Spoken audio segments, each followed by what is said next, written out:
Hello guys, this is Dark Fox Sage 2 and we are back with our new fanfic, which is What If Naruto Fell in Love with Demon Girl of Sand Part 2. And if you enjoy this fanfic, then please press the like button and please subscribe to the channel.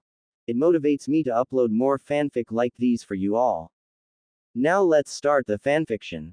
What was going through your mind? You're angry. You bet I'm angry. That doesn't mean you have to shout at me. It had been like this since they'd reached Naruto's den. The young auburn-furred kit, Nichi, watched the words bounce back and forth between the two with a mixture of amusement and growing apprehension. Nichi's self-proclaimed big brother had a temper, and the wheat-haired human had no idea just how scary her Onisama could be when set off. He was rapidly nearing that point. Infuriating man. Stubborn woman. I'm not some pathetic little damsel that needs protecting, you know. That's not the point, Temari. What then? I'm a ninja, a kunoichi. I can take care of myself in a fight. Naruto grabbed her by the shoulders, forcing himself not to shake her like a doll. That was not a simple fight between ninja. Mercenaries. Thugs. It's a conflict between Jinchuriki. It's completely different. How? How is it different? She demanded. It's different because it is a fight between demons. She bit back her tongue at that, which was what Naruto had been aiming for. She continued to glare stubbornly at him. You're hurting my shoulders. He let go abruptly, muttering a soft apology under his breath. Turning away, he shuffled through the various holes in the cavern wall for bandages, eventually pulling forth a small roll of cloth not unlike ninja tape. Give me your arms, he requested sternly. Temari did so with little reluctance, the sand-crusted gashes on her forearms, causing her to wince. Naruto brought her hands to his face and proceeded to lick one of the wounds on her arm. The hell? Temari exclaimed, pulling her arms back abruptly. What are you doing? Naruto stared back at her with hard eyes, still holding onto one wrist. Cleaning your wounds. With your mouth. His brows furrowed his puzzlement. He didn't understand, she realized. He wasn't raised as a human, why should he think like one? Foxes, like most other animals, used their tongues to bathe and clean wounds. To the demon prince, there was nothing strange or unsanitary about it. Her lips pressed together and, eyes averted, she gave him back access to her arms, blood blossoming on the apples of her cheeks as she felt his tongue scrape across her skin. It was wet and bizarre, but he was succeeding in getting out the little sand grains embedded in her raw flesh, the blood crusting in all the wrong places for a clean heal. The points of his canines inevitably brushed across her skin, causing her to shiver. She wasn't sure if it was from fear. Naruto felt her shiver and glanced up at her face. The back of his neck warmed. Ignoring the strange sensation, he focused his attentions on the woman's wounds until he was satisfied that they were clean enough. Fresh blood welled in the gashes and he quickly wrapped the gauze around Temari's arms until blood no longer leaked through, cutting the cloth with the sharp edges of his canines. His mouth tasted of iron. Temari glanced toward the cavern entrance. To tell you the truth, it would be a bad idea for me to go back to the village for a day or so.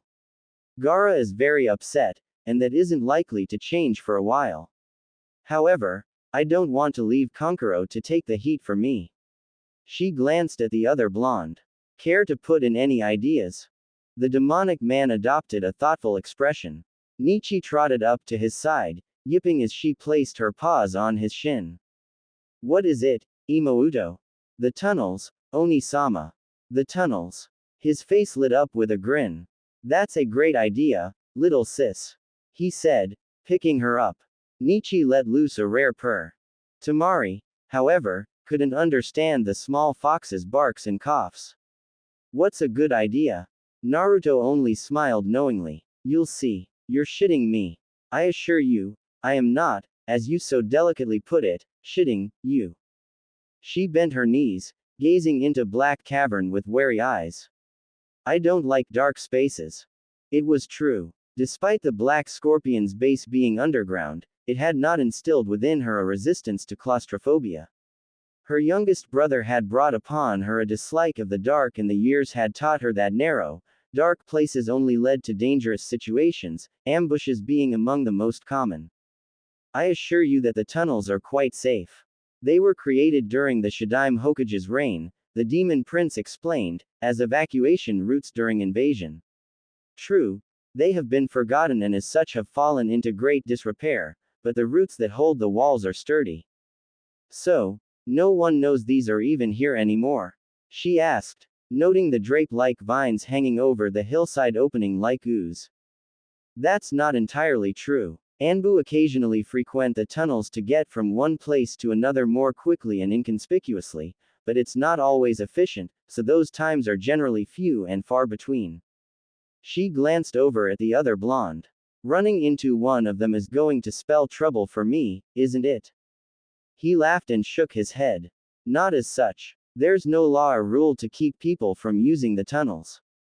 Though I'm sure anyone you come across would be surprised by your presence.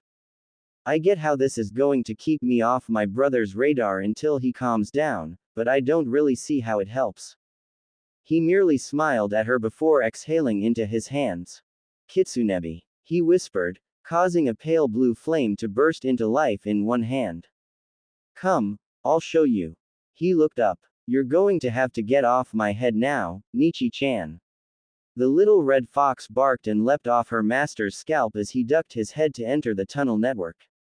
The foxfire cast a haunting blue glow on the walls of the tunnel, shadows growing and flickering like the ghosts of children playing hide-and-seek tag. It was vastly different from the warm golden glow normal fire cast, and Temari felt her insides squirm.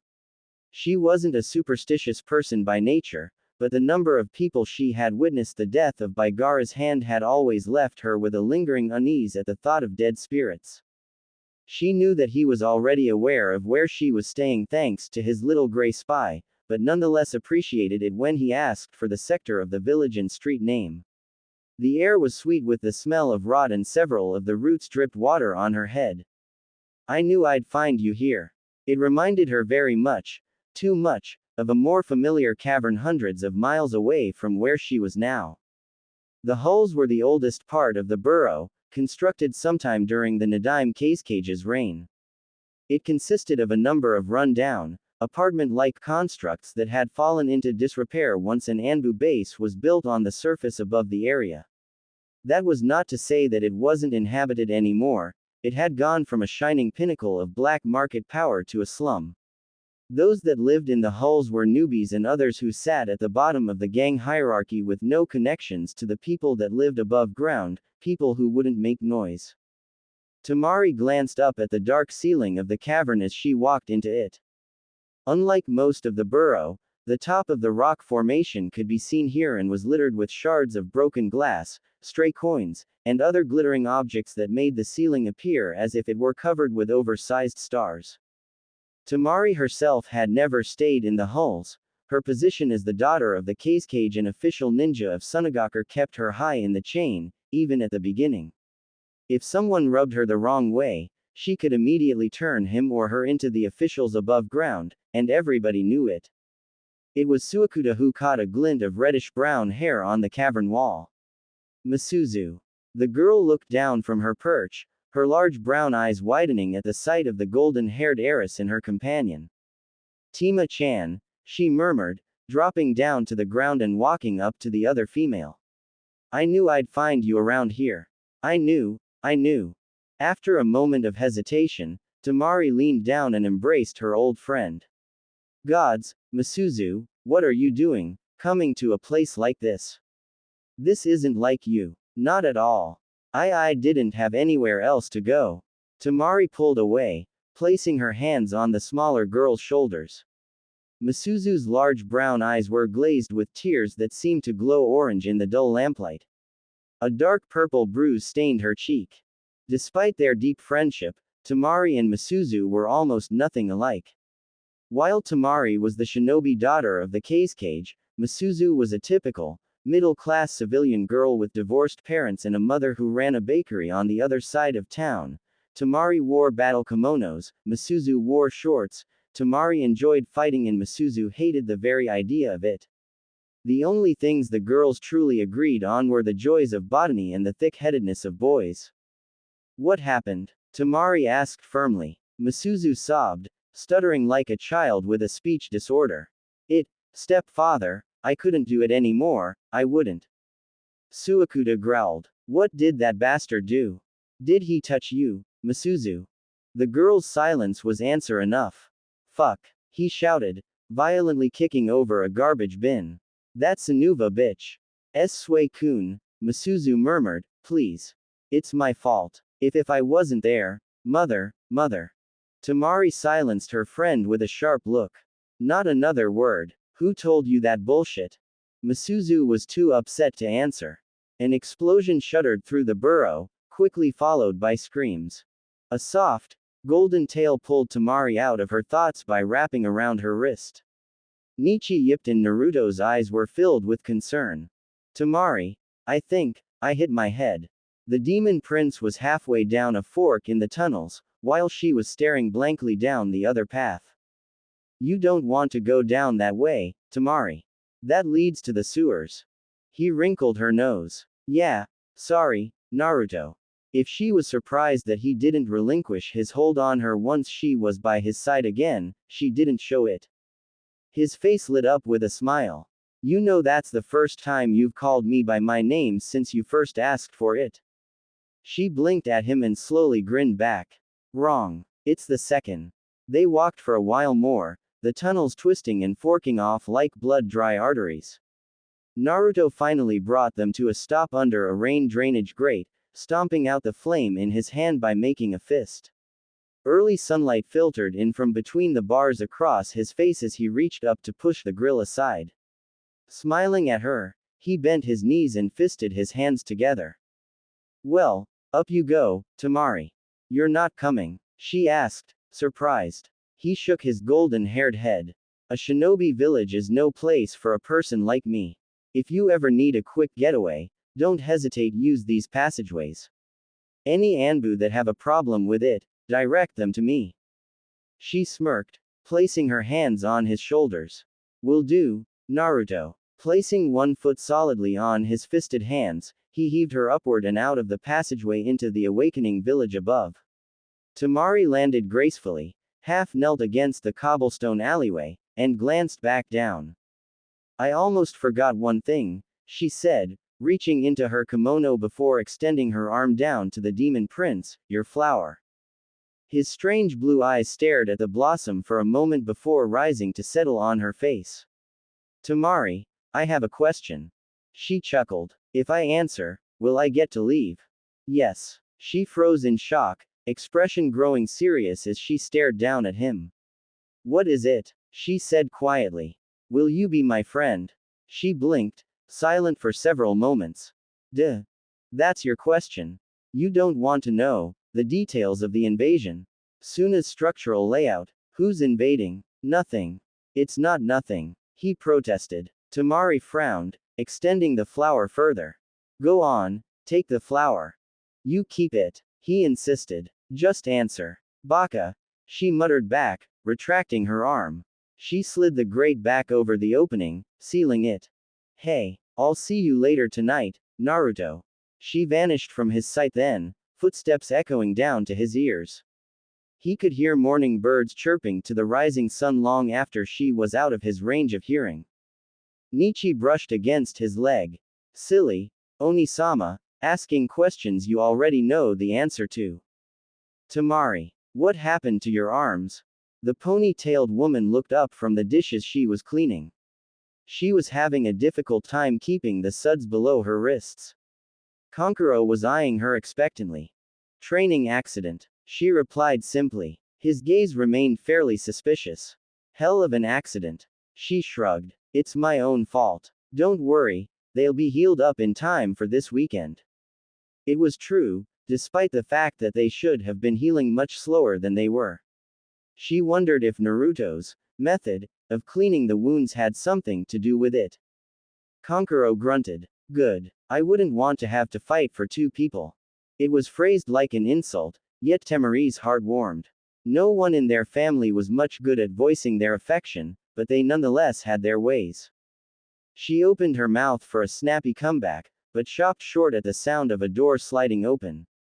Her instincts immediately went on the defensive, afraid that it was her youngest sibling, but her fears were unfounded, it was Baki. The older man's eyes immediately saw the two siblings out, his face was grim. Do either of you know what is going on with Gaara? He's very agitated. I'm concerned he may put the mission in jeopardy. Kankuro stood at attention. Gaara, I have no idea. I haven't seen him since yesterday morning. Temari's soapy hands delicately touched the bandages covering her arms. Her movement did not go unnoticed. Kankuro whirled on her. I knew it. Training accident. My ass. Temari, what did you do? Don't spit at me, you brat. She snapped. It's none of your business. On the contrary, Baki interrupted, it is very much our business. I will not let some hissy fit jeopardize our mission, Temari. She ground her teeth together. She had been hoping to avoid confrontation. I'll take care of it, then. Temari, the man growled. She threw her hands in the air. I said that I'll take care of it. I will. I'll talk to Gaara and get him to cool down. I swear. Baki's eye was hard. You'd better. Liar. Gaara muttered, listening to his teammates' conversation through a window. Training accident, indeed. Liar. You can't trust a word that comes out of her mouth, Gaara. You're right, mother. Not one word. He watched as she set out to find him with no small amount of reluctance, unaware that he sat hunched on the roof just above her head. Gaara couldn't say he was eager to confront her either. Unless such a confrontation had the possible outcome of her becoming a mass of bloody meat, which he knew, was not currently a practical option. Mouth set in a spiteful smirk, he led his sister on a wild goose chase across the village. However, with the severe lack of blood spouting from the source of his entertainment, it didn't take long before he grew bored and allowed her sweaty, irritated form come back to very place she'd started. Her eyebrow twitched as Temari resisted the desire to glare at him. He'd killed men for less. You're in a right foul mood, and I'm not going to ask or try to understand why, she began, but, we need you to keep your temper in check for just a while longer, Gaara. Don't tell me what to do. She frowned then, taking a step toward him. I can tell you whatever I want, you know as well as anyone that you don't have to do any of it. Not that you ever have. He glanced over at her. You're not stupid enough to go after him before the weekend, so don't let your superiority complex make you do anything stupid. We've risked too much to let these plans go to hell now. I don't care about anyone's damn plans. Temari knew she wasn't getting through to him. Gaara was far too stubborn and her anger was not going to give her the least bit of leverage. Her eyes stung with bitterness, fingers clenching. You could at least try to act civil until the invasion. He stood, eyes cold. Shut up, before I kill you. She ground her teeth. You. A tentacle of sand wrapped around her neck, choking her. She gagged and clawed helplessly at it as her youngest brother stared down at her with cold, unfeeling eyes. Temari. You can't help me. His eyes reminded her of things she wanted to forget. The weight and pressure of the sand forced her to collapse to her knees, coughing. Masuzu clutched at her bleeding skull, busted open by a fallen shard of glass. Suakuta held her by the shoulders while Temari unfurled her old fan, two blue stars on a background that faded from yellow to red. She could hear screams. What was that? Masuzu asked. It was Suakuta who answered. I'd say either the Anbu found us, or someone seriously pissed off one of the higher-ups. What do you say, Goldilocks? Her eyes narrowed. The only ones who've got explosives like that are Asakura's group. Sway. Carry Masuzu. I might have to fight to get us out of here. Her heels clicked noisily on stone as they ran, Temari flicking her fan toward anyone who came too close. The burrow was in chaos. Broken debris lay scattered across the roadways, and brawls around every corner. Fights done with fists and knives and shuriken, but none of it had any direction. Everyone was fighting blindly, the air heavy with the smell of confusion and fear, instinct identifying everyone to be an enemy. Then, the worst possible thing happened, Suakuta stumbled. Masuzu's extra weight threw him off balance and he went crashing to his knees. Temari had already gone half a dozen yards before she realized he was no longer on her heels. The distance was enough to give a confused young man the chance to attack, eyes sparkling with terror as he brought his wakizashi down in what he felt was self-defense. Misuzu screamed as the blade went through her shoulder and into Suakuta's back. Hot blood spurted darkly into the air as the auburn-haired girl rolled to the ground. Temari! Suakuta cried. She was already by his side, slamming the handle of her fan into the attacking teen's temple. He crumpled like a puppet with cut strings, his head hitting a stray stone at a bad angle. His body shook with spasms briefly and fell still. Another explosion shook the burrow, the rumbling causing Misuzu to moan. She was losing blood fast. A stray kunai tore through Temari's fan, tearing the paper to shreds. She dropped the now useless weapon, pulling her childhood friend's bloody form onto her back as she knelt by Suakuta's side. Blood coated his lips. He coughed raggedly, breath bubbly. Sway. Get up. I can't carry you and Misuzu both. The blonde shouted over the din. Please. We'll get to the surface and go straight to the hospital. Misuzu moaned pitifully. Hit my head, Tima-chan, my head hurts. I think I bumped it on something. The young man didn't seem to hear her, staring absently at the blood-heavy saliva coating his fingertips. He got my lung. Suakuta. He looked at her then and she stiffened at the expression glinting in his eyes. Get to the surface, Temari. Misuzu's knew enough she won't be tattooed. You know what will happen if you turn me into the hospital. Her eyes burned. I won't leave you here to die. He growled, grabbed the collar of her kimono and kissed her savagely. Tears finally fell. Her mouth flooded with the tang of iron. Go, Goldilocks. You can't help me this time. Sway. Go. He roared. She bolted, running like a frightened animal. Misuzu's whimpering cries fell on deaf ears as Temari ran, her mind a haze, her mind functioning on pure instinct. She dodged and avoided every person, projectile, and obstacle without even consciously recognizing the threats. Her back was warm and sticky. She didn't notice her friend's breathing slowly come to a halt. Gaara knelt down to her, crooning softly in her ear. You and Konkuro and Baki, you're my property. I may not see you as my relatives, but you're mine. And no one, not even a prince among demons, is allowed to touch what belongs to me. Where do you think you've been? Temari's palms dug into the tiles, tears falling freely from her eyes. I hate you, she whispered. Sometimes, I really hate you, Gaara. I do. You know what will happen. She could hear the sneer in his voice. Just hold on to that feeling, Temari. You'll live. That night, an omen of bad luck, it rained. Temari stared out over the rooftops forlornly, fat droplets of icy rain plastering her sandy locks to her skin. She sat cross-legged on the edge of the building, hands clutching her elbows. You'll catch cold sitting out here in the rain like that. Temari turned around to face the owner of the voice, seeing her paint-faced brother walking toward her with a blanket in hand. Konkuro. Rain here isn't the same as it is back home. What's wrong? He asked, sitting down behind her and wrapping the blanket around her shoulders, along with his arms. She lowered her eyes. I don't really want to talk about it. He grunted, resting his chin on her shoulder. Neither seemed to care that his face paint was dripping down his cheeks and onto her clothes. Does it have anything to do with the invasion? Or is it Gaara? Both, I guess. He sighed. Temari. It shouldn't have to be like this. She said harshly, cutting him off. We just got over a war, we shouldn't be trying to start a new one.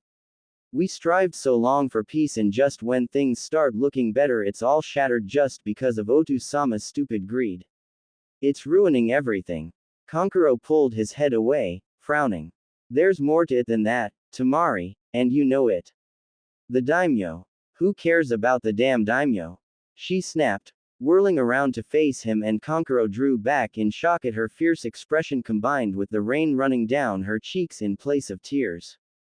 The daimyo is a self-centered, fat, bastard who could care less about any military forces, much less our own. Our village could stand without his money if Otu-sama bothered to be more concerned about politics. It's his fault, all his fault that Gaara. Her shoulders shook slightly from both anger and cold as she spoke, her teeth grinding together tightly. Kankuro sighed and hugged his older sister with strong, firm arms. I know, and it sucks. But we're Suna shinobi, it's our job. We have pride to uphold. I don't like it either, Temari, but no one ever said we had to like our job. Although I won't mind knocking some of those more arrogant leafs their pedestal. She rolled her eyes. Your pride borders on arrogance, you know that. Hey, it's different when you have the skills to back it up. The blonde couldn't help but let loose a chuckle at the statement and Kankuro pulled away with a smile. That's better. I was starting to worry about you, he said, swiping her wet bangs out of her face. She pushed him playfully. Hey, I'm the big sister, worrying is my job. He grinned, glad to see her looking a bit more cheerful. Stir-fry takeout tonight. She brightened a little and nodded. Extra chestnuts. He squeezed her lightly and kissed her forehead. Love ya, big sis. Her smile widened. Thanks, Kankuro. Love you, too. In order to begin unraveling the puzzle that was the demon prince, a person had to understand two things. 1. Naruto was not a Hanyu in any way, shape, or form, or any variation thereof. 2. He did not possess any sort of chakra cloak that changed his outward appearance like Gaara's sand did when Ikibi was taking over. Temari knew this due to two factors: the library she had found after the Forest of Death, and growing up with a Jinchuriki for a brother. Such experiences had instilled her with a sort of instinctual knowledge and understanding of Jinchuriki, to a certain degree at least. Though she could not connect to such people on a level as deep as the demons within, she understood more than most did. However, as a ninja, she knew all too well that knowing something did not mean it prepared you for the experience. The Ikibi itself was something out of her worst nightmares. Naruto was a Hachibi, she could hardly fathom that in her mind. She found him by the lakeside, having followed the musical sounds produced by a blade of grass held between the thumbs. Nichi bounded up to her, leaping into her arms with a happy cough. The blade of grass fell from Naruto's fingertips, its flash of green as fleeting as the star's twinkle. She stared at his back. Are you angry with me? He glanced at her from over his shoulder, his profile dark in shadow of the moon. His eyes glowed with an eerie blueness. No, I am not angry. She wasn't surprised to be the first one to break eye contact. She stared up at the heavens, stroking Nichi's ears absently. The invasion, it's tomorrow. Ah, what will you do? He pushed himself to his feet, a sigh lacing his words. What I've always done. His presence drew her eyes back down to him. His tails curled about his ankles restlessly, reaching out to caress her calves like the arms of a curious octopus. But what about you? It seemed as if he towered above her. She searched his face for something she didn't know the name to. I don't know, she breathed. I didn't like it in the beginning, but at least then I was sure. But now, she shook her head minutely, I'm not sure of anything anymore. Temari, he began, running a hand through his wild mane, I can't tell you what you should or shouldn't do. I only know things from my view. I don't know the motivation behind this attack on Konoha and, honestly, if the village were outside my territory I wouldn't lift a tail to help it. When the time comes, however, I pray you do not have to fight me. She let Nichi fall to the ground, lifting her arms to wrap her arms around the demon prince's shoulders. Naruto's breath caught in surprise, but his eyes quickly softened and he slipped his rams about her waist, returning the embrace. Her hair tickled his chin and he buried his nose in brass locks. You asked me to be your friend, Temari spoke softly. He opened his eyes, glancing at the top of her head. You want to know why it was a stupid question? Her breath was warm on his neck. I'm already your friend, Naruto. His lips curled into a smile, his chest rumbling with a chuckle. He moved his hands to her shoulders and pulled out of the embrace. Her eyes were fixated on the ground, looking forlorn. He lifted a claw to her chin, tilting her head up to meet his eyes. His mouth was quirked in an odd little half smile. Good night, Temari, he whispered, leaning down to place a small kiss on her cheek. She blushed all the way to the tips of her ears and he vanished into the night, leaving her to touch her face with hesitant fingers and frozen thoughts. Kankuro sat on the floor, tightening bolts and hinges and screws on his ever-reliable puppet, Karasu. A marionette designed, crafted, and once used by the infamous Sasori of the Red Sand. The middle sibling couldn't help but admire the missing nin. The man had been a genius and, if he was still alive out there somewhere, was surely more brilliant than ever. Not that he'd ever want to meet the man. Back in Suna he had two more of Sasori's old puppets, both worn and broken and in need of Kankuro's touch to repair them into their old selves. His fingers were restless for them. All Karasu needed was a final touch-up to make sure it was in top condition for tomorrow. It didn't require too much of his attention. Truthfully, he couldn't wait to get back to Sunagakure and lock himself in his workroom for at least 2 days. But all of this was irrelevant as to why he was awake so close to midnight. Gaara wasn't the only one who had noticed Temari's semi-unusual behavior. If they were still in their home village, he wouldn't think much of it, but there was no Black Scorpion gang in Konoha, so her nightly disappearances were a cause for concern. He dearly hoped she wasn't betraying them to the enemy, however out of character it would be. He was about to forget about it and go to bed when she walked in, her expression thoughtful. She suppressed a yawn. Kankuro, what are you still doing up? Waiting for you. You didn't have to do that. You need to rest for tomorrow.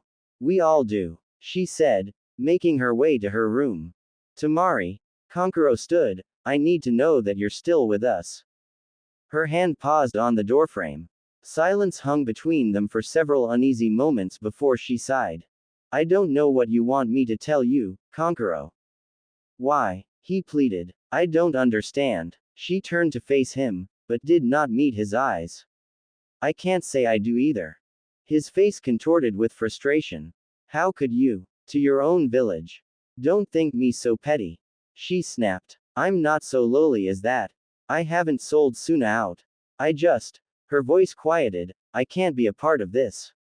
I won't do anything to prevent it, and I won't get in the way, but I just can't be another tool in this invasion. Kankuro slumped his shoulders in defeat. I'm not going to be able to expect any more of you, am I? I'm sorry, Kankuro. He pulled the cowl off his head and scratched his crown. Don't be. I understand. It'll probably be best that we don't tell Baki about this. His sister nodded solemnly. He rolled his wrist, beckoning her to him. Come on, at least have some tea before bed. Temari followed, trying not to think about the disaster that lay just ahead. The stands of the Chunin exam finals were full of people. Temari narrowed her eyes at the noise from her position in the competitor's viewing box, glancing down the steep walls into the arena. The layout reminded her, somewhat sickeningly, of the way bored shinobi would sometimes force a pair of scorpions to fight to the death in the bottom of a bucket. Her eyes traveled to the two cages sitting leisurely on their balcony. Yes, just like that. As if we're insects and they the entertained children pulling our legs off. She paid almost no attention to the fights going on below her, watching the stands with a sharp eye. The outcome of the match between the Hyuga and the Inuzuka was far too predictable. The Uchiha had yet to show up for his match with Gaara, and until he did the invasion could not begin without some major alterations to the plan. Not that anything would go according to plan anyway, she thought to herself, the demon prince was sure to cause mass havoc amongst the invading force waiting to penetrate Konoha's walls. Temari couldn't stop herself from scowling when Kankuro forfeited. Sending her brother a huff of irritation, she unfurled her fan, creating a cushion of wind to float down on. She landed with a light tap. The smell of dust and the anticipation for a fight brought a smirk to her features. As much as she despised the idea of war, she could never turn down a good fight.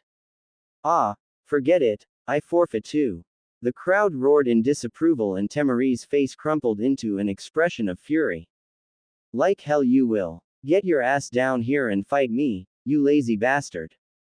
Damn brats, honestly. The proctor, Genma, sighed. Winner. Temari. Aburame Shino, get down here. Temari ground her teeth together, her knuckles white as she gripped her battle fan. The playful want for battle was gone. Now she just wanted to kill something, and an Aburame was not going to be an easy opponent to outmaneuver. The high collar wearing genin wasted no time in making his way to the arena, the soft sound of his insects buzzing reaching her ears despite the noisy audience. "You as annoyed I am?" she queried, though not honestly interested in his internal musings. Indeed, her opponent didn't appear interested either, his only response the adjustment of his sunglasses. "Begin," the proctor announced, before vanishing out of harm's way in a puff of smoke. For several moments, neither shinobi moved, both analyzing the other warily. Temari's muscles bulged with tension, while Shino kept up a calm facade.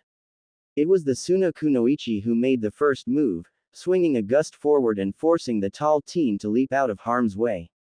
She wasn't worried, as long as she could keep the bug using Nin at a distance he shouldn't be able to reach her. However, she had a hunch that beating the man would be as difficult as crushing a roach. "I just have to get one good hit on him," she thought. "He's not so stupid that he'd keep fighting if he needs medical attention." Black spots began crawling over the teen's coat, the beetles buzzing as they crawled out of his body to fight. Temari found herself raising an eyebrow when the other ninja threw a handful of shuriken at her. It was simple to create a small gust to keep them from hitting her, embedding their blades harmlessly in the dirt. "That sort of thing isn't going to work on me, you know. Didn't you learn anything during the prelims?" she shouted, heaving a gust in his direction. Unsurprisingly, he dodged, a few bugs whirling confusedly where he no longer stood. The Konoha nin threw several more shuriken, and Temari blocked them by throwing a few kunai of her own. The brief clash of metal on metal drew sparks. Both ninja kept their distance, sizing each other up. The brunette took the chance to create several standard bushin, quickly moving the illusions into place to surround her. Temari failed to hold back a smirk as they all ran toward her, dispelling them all with a weak whirlwind and sending the real Aburame on retreat. Neither shinobi was even playing around, they were still simply testing one another's defenses. She felt something tickle her legs and spared a glance down, eyes widening in surprise. The man had somehow managed to get her bugged. The little black beetle stuck to her calves, slowly sucking out the chakra seeping from her tenketsu. There were only a few of the insects, hardly effective at putting a damper on her chakra reserves on their own, but they were still there, and he had not yet even laid a finger on her. Her eyes darted to the shuriken embedded in the soil, and suddenly it all came together. He hid his bugs in the holes of the throwing stars. It was ingenious really. Once the weapons were deflected from their course, she had discarded them as a potential threat, but having his insects stick to the shuriken and burrow their way to her unnoticed, this might actually be fun. She thought gleefully. Temari narrowed her eyes. Despite the Aburame's success at bugging her so far, at this rate the battle would be going nowhere fast. At the very least, she wanted to work up a decent sweat. With that thought in mind she charged her opponent. Shino lifted a kunai in defense, but his arm crumpled under the blunt weight of the battle fan. He retaliated by loosing a swarm of bugs as he leapt back into the trees. "Damn!" Temari cursed, jumping out of the swarm. The insects followed, gluing themselves to her arms, legs, and hair by the hundreds as she flew up into the sky with her fan. She had risen a good 300 yards before allowing herself to dive back down to the arena. Her eyes watered as the wind whipped at her face, dislodging the sticky insects. It was a suicide move unless timed perfectly. The crowd gasped collectively in horror as she neared the ground, headfirst. She felt the last kikaichu dislodge from her ankle and, with a strained cry, forced her fan in front of her. A large cloud of dust and debris plumed, and someone in the audience screamed. Shino, on the other hand, allowed a minuscule smirk to cross his lips. "Brilliant," he commented, using the wind to cushion you from your fall. "You are immensely skilled." The settling dust dispersed in a whirlwind, revealing Temari's unscathed form. "Not bad yourself. That's only the second time I've ever had to use that technique," she retorted. But don't think I'm out of the game yet. She shouted the last word, swinging her fan once again toward her opponent. Shino leapt up, but found himself unprepared for his own shuriken slamming into his arms. He landed in a crouch, bleeding as the Kikaichu pushed the weapons out of his flesh. Chakra strings. The blonde smirked. You don't grow up among puppet users without picking up a few things, she said, fingertips faintly glowing. Several more shuriken and kunai lifted into the air, seeming to float weightlessly before zooming forward. Shino dissolved into a mass of insects as the projectiles pierced his torso. Frowning, she dropped the cluster of kunai and shuriken, readying her fan for attack at a moment's notice. But the air was undisturbed. Without another second's hesitance, she jumped, manipulating the wind to propel her as high up as necessary. Shino exploded out of the ground, his sneak attack rendered useless. Twisting her body with a graceful back flip, Temari landed in a crouch, fan splayed parallel to the ground. The two warriors stared each other down once again, legs tensed to dart into action once again. However, a leafy whirlwind materialized in the middle of the arena before either shinobi could make his or her next move. Shino's eyebrow developed a violent twitch. Temari was contemplating murder. Kakashi gave a little wave. Are we late? You Sanuva bitch! Temari exclaimed. Both Hataki and Uchiha found themselves having to leap apart to avoid being clubbed with a certain Sand Kunoichi's fan. We're in the middle of a battle here. You. The blonde was cut off when the referee materialized in front of her, looking equally unhappy. As a matter of fact, Hataki, yes, you are both very late. We were going to extend your time since so many people here want to see the Uchiha, but the two of you have directly violated the laws of the exam. I'm afraid I have to disqualify Uchiha Sasuke for disorderly conduct. Genma didn't look the least bit sorry. Temari smirked, crowing out a mocking laugh while the crowds hissed and booed their disapproval. The Suna Kunoichi chanced a glance at the cage's viewing platform. The original signal for the invasion plan was shot to hell. What did her fool of a father plan to do now? As it turned out, she needn't wonder for very long, as an earth-shaking rumble sounded throughout the village, quickly followed by screams and the cries of jutsu. She watched raptly as an Anbu whispered materialized and whispered in the Hokage's ear. In the stands, she noted, the hidden Suna and Odo shinobi looked just as confused as anyone else. The Hokage stood in a great flourish, holding his hands out to hail the populace's attention like some revered priest. Ladies and gentlemen, please evacuate the stands immediately and make your way to the safe houses. The Chunin exams are henceforth cancelled. Konohagakure is under at. The announcement was left unfinished as the Kazekage moved to attack his Fire Country counterpart. The viewers in the stands panicked as Sand and Sound Ninja discarded their disguises. She witnessed the first blood drawn. A man in the audience, too far away to discern his face, caught by a jutsu that tore into his chest and continued its destructive path even as it ripped out his backside. With none of the civilians under a sleeping genjutsu as originally planned, this battle was likely to turn out twice as bloody. Temari turned her attention to the several leaf shinobi still in the arena with her. She placed her fan on the ground in a sign of surrender. The four males acknowledged her effort and she suddenly found Shino guarding her back. If you're not against us, are you with us? He asked, kunai held at the ready. Temari debated for a split moment if it would be a good idea to draw her own weapon, pulling out several shuriken as she concluded it was unwise to be without defense in the middle of battle. Only in so many words, she replied, just don't ask me to go against my brothers. She blocked a stray kunai. She felt the male's back press against her and reacted instinctively, switching their positions. A swarm of insects burst forth from Shino's palm, the Kikaichu quickly spreading to seek out comrades. In that case I suggest you get out of the village as quickly as possible. The longer you are within the city walls the more likely you are to be mistaken for an enemy and attacked by someone of Konoha. Anything you can do to disrupt the invading forces on your way out will be of great assistance to us. I don't think the shinobi outside the walls are going to be much of a problem. That's already covered. Temari said back, lashing out at a sound nin with a weak wind jutsu. Without her fan, her offensive strength was greatly diminished.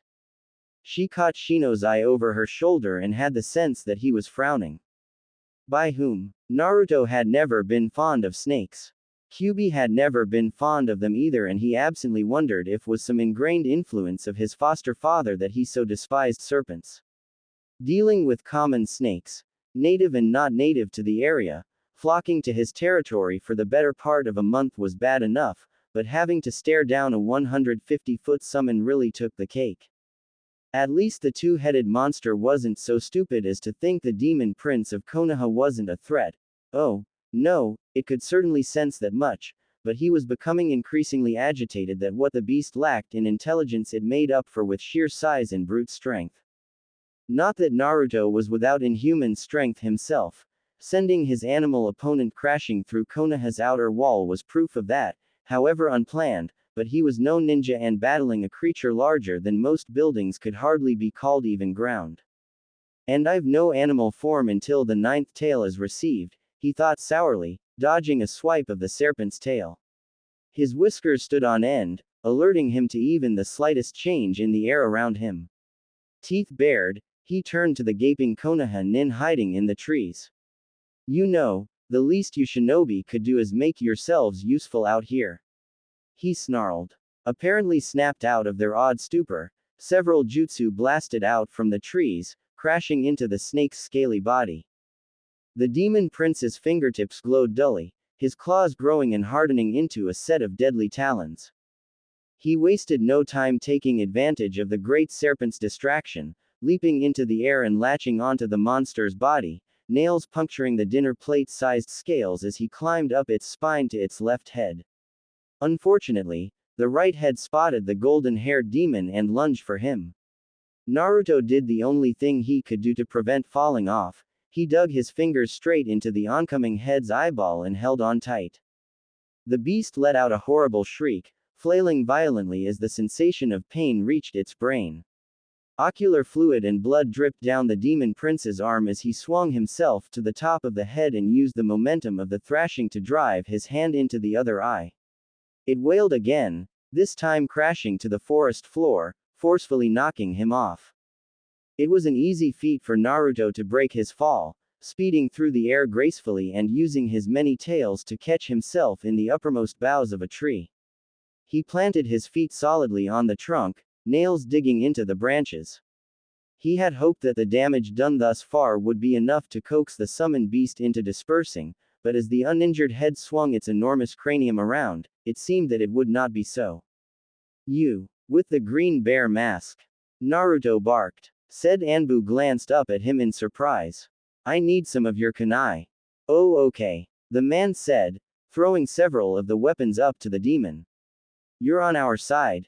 Naruto scowled down at the human, small fan snapping open in his hand.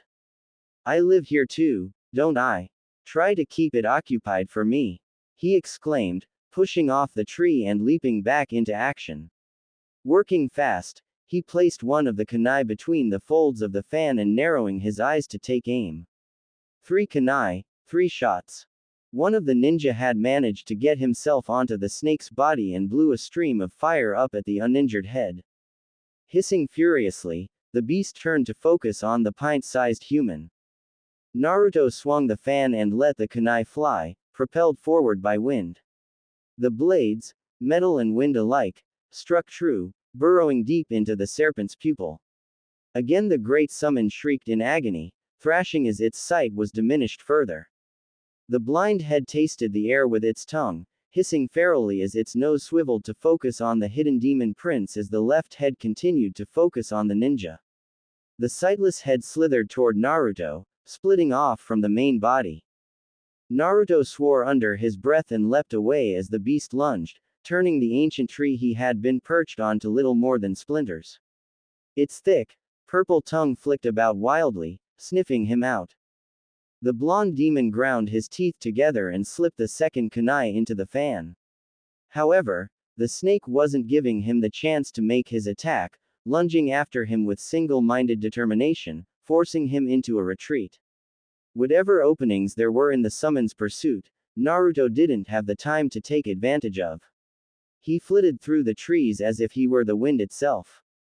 He let the second kunai fly, hoping for a lucky shot, but missed. There was an explosion and suddenly a giant foot crunched down into the snake's head, immediately forcing it to vanish in a thick haze of smoke. Naruto skidded to a stop, the smell of amphibian overpowering his nose. He leapt back, landing on the dirt by the new summon's foreleg. He looked up, neck arching. Hey, you up there. Just whose battle do you think you're fighting? The toad fixed one enormous golden eye on him, a man with shaggy white hair popping into view soon after. I am fighting Konoha's battle. He leapt off the great amphibian, landing in a deep crouch. I should be the one asking whose battle. Holy shit, you're that guy. Naruto quirked an eyebrow and crossed his arms. That guy, he repeated. Yeah, you're the demon prince. You're supposed to be a myth. The toad summoner exclaimed. The fox demon suppressed the urge to roll his eyes. Sorry to disappoint. Now, if you'll excuse me, he made an exaggerated show of bowing, flourishing his rapidly tattering cloak behind him. There are still a great many invaders to get rid of and I do not wish to waste time conversing. Sayonara. He leapt away, his form quickly swallowed by green foliage. Konohamaru suppressed the urge to voice his discomfort as his two best friends held onto the scarf wrapped around his neck.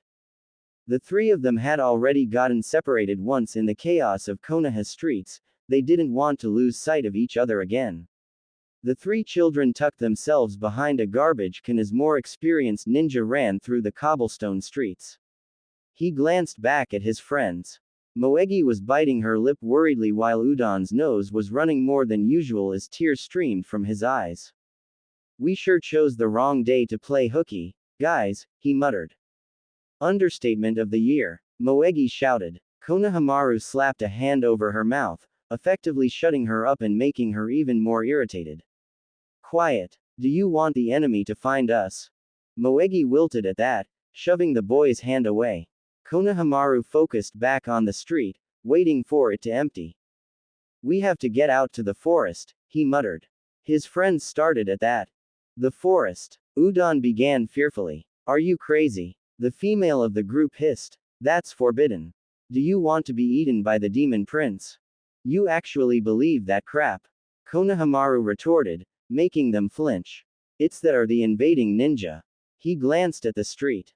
It was clear. Now, hurry. The grandson of the Hokage darted into the open, his friends following somewhat hesitantly. He dug his fingers into the earth, dragging up the lid of the manhole. The hole seemed a void. Get in. Udon jumped down into the darkness. Moegi turned a bit green, hesitating. But, Konohamaru-kun, that. I said get down. The boy exclaimed, pushing her into the hole.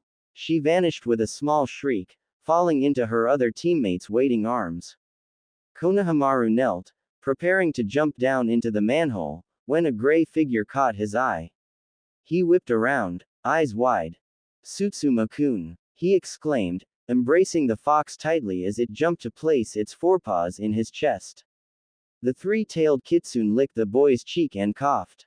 Konohamaru's stomach dropped to his knees, the blood draining from his face. Are you sure? Tsutsuma coughed again. Konohamaru-kun, Moegi called from below. What's going on up there? What is it? The brunette boy bit his lip, shifting his eyes from the hole in the middle of the street to his fox friend and back again. He swallowed thickly and stared down the hole toward the other boy and girl. Follow the tunnel to your right and whenever you come to a fork, continue taking the right path. Move as fast as you can. Udon's eyes widened. But, Konohamaru-kun, you're coming with us, right?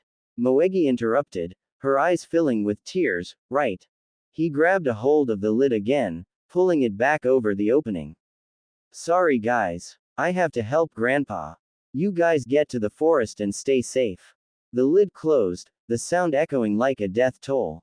Let's go Tsutsuma-kun. His sandals tapped noisily on the stone as he ran away and Moegi began crying in earnest. Konohamaru-kun. She sobbed even as Udon took her hand and pulled her deeper into the sewage pipe. Konohamaru-kun. Konohamaru-kun. And I thought the plan was screwed before. Nope. Now it's really all blown to hell. Kankuro thought sourly. He should have seen it coming, honestly. Since when did Gaara ever do anything other than what suited his desires? And right now Gaara was intent on following Temari for a reason Kankuro couldn't even begin to imagine. Come on, Gaara. We can find Temari later. What about the plan? The paint-faced man pressed. I don't care about that.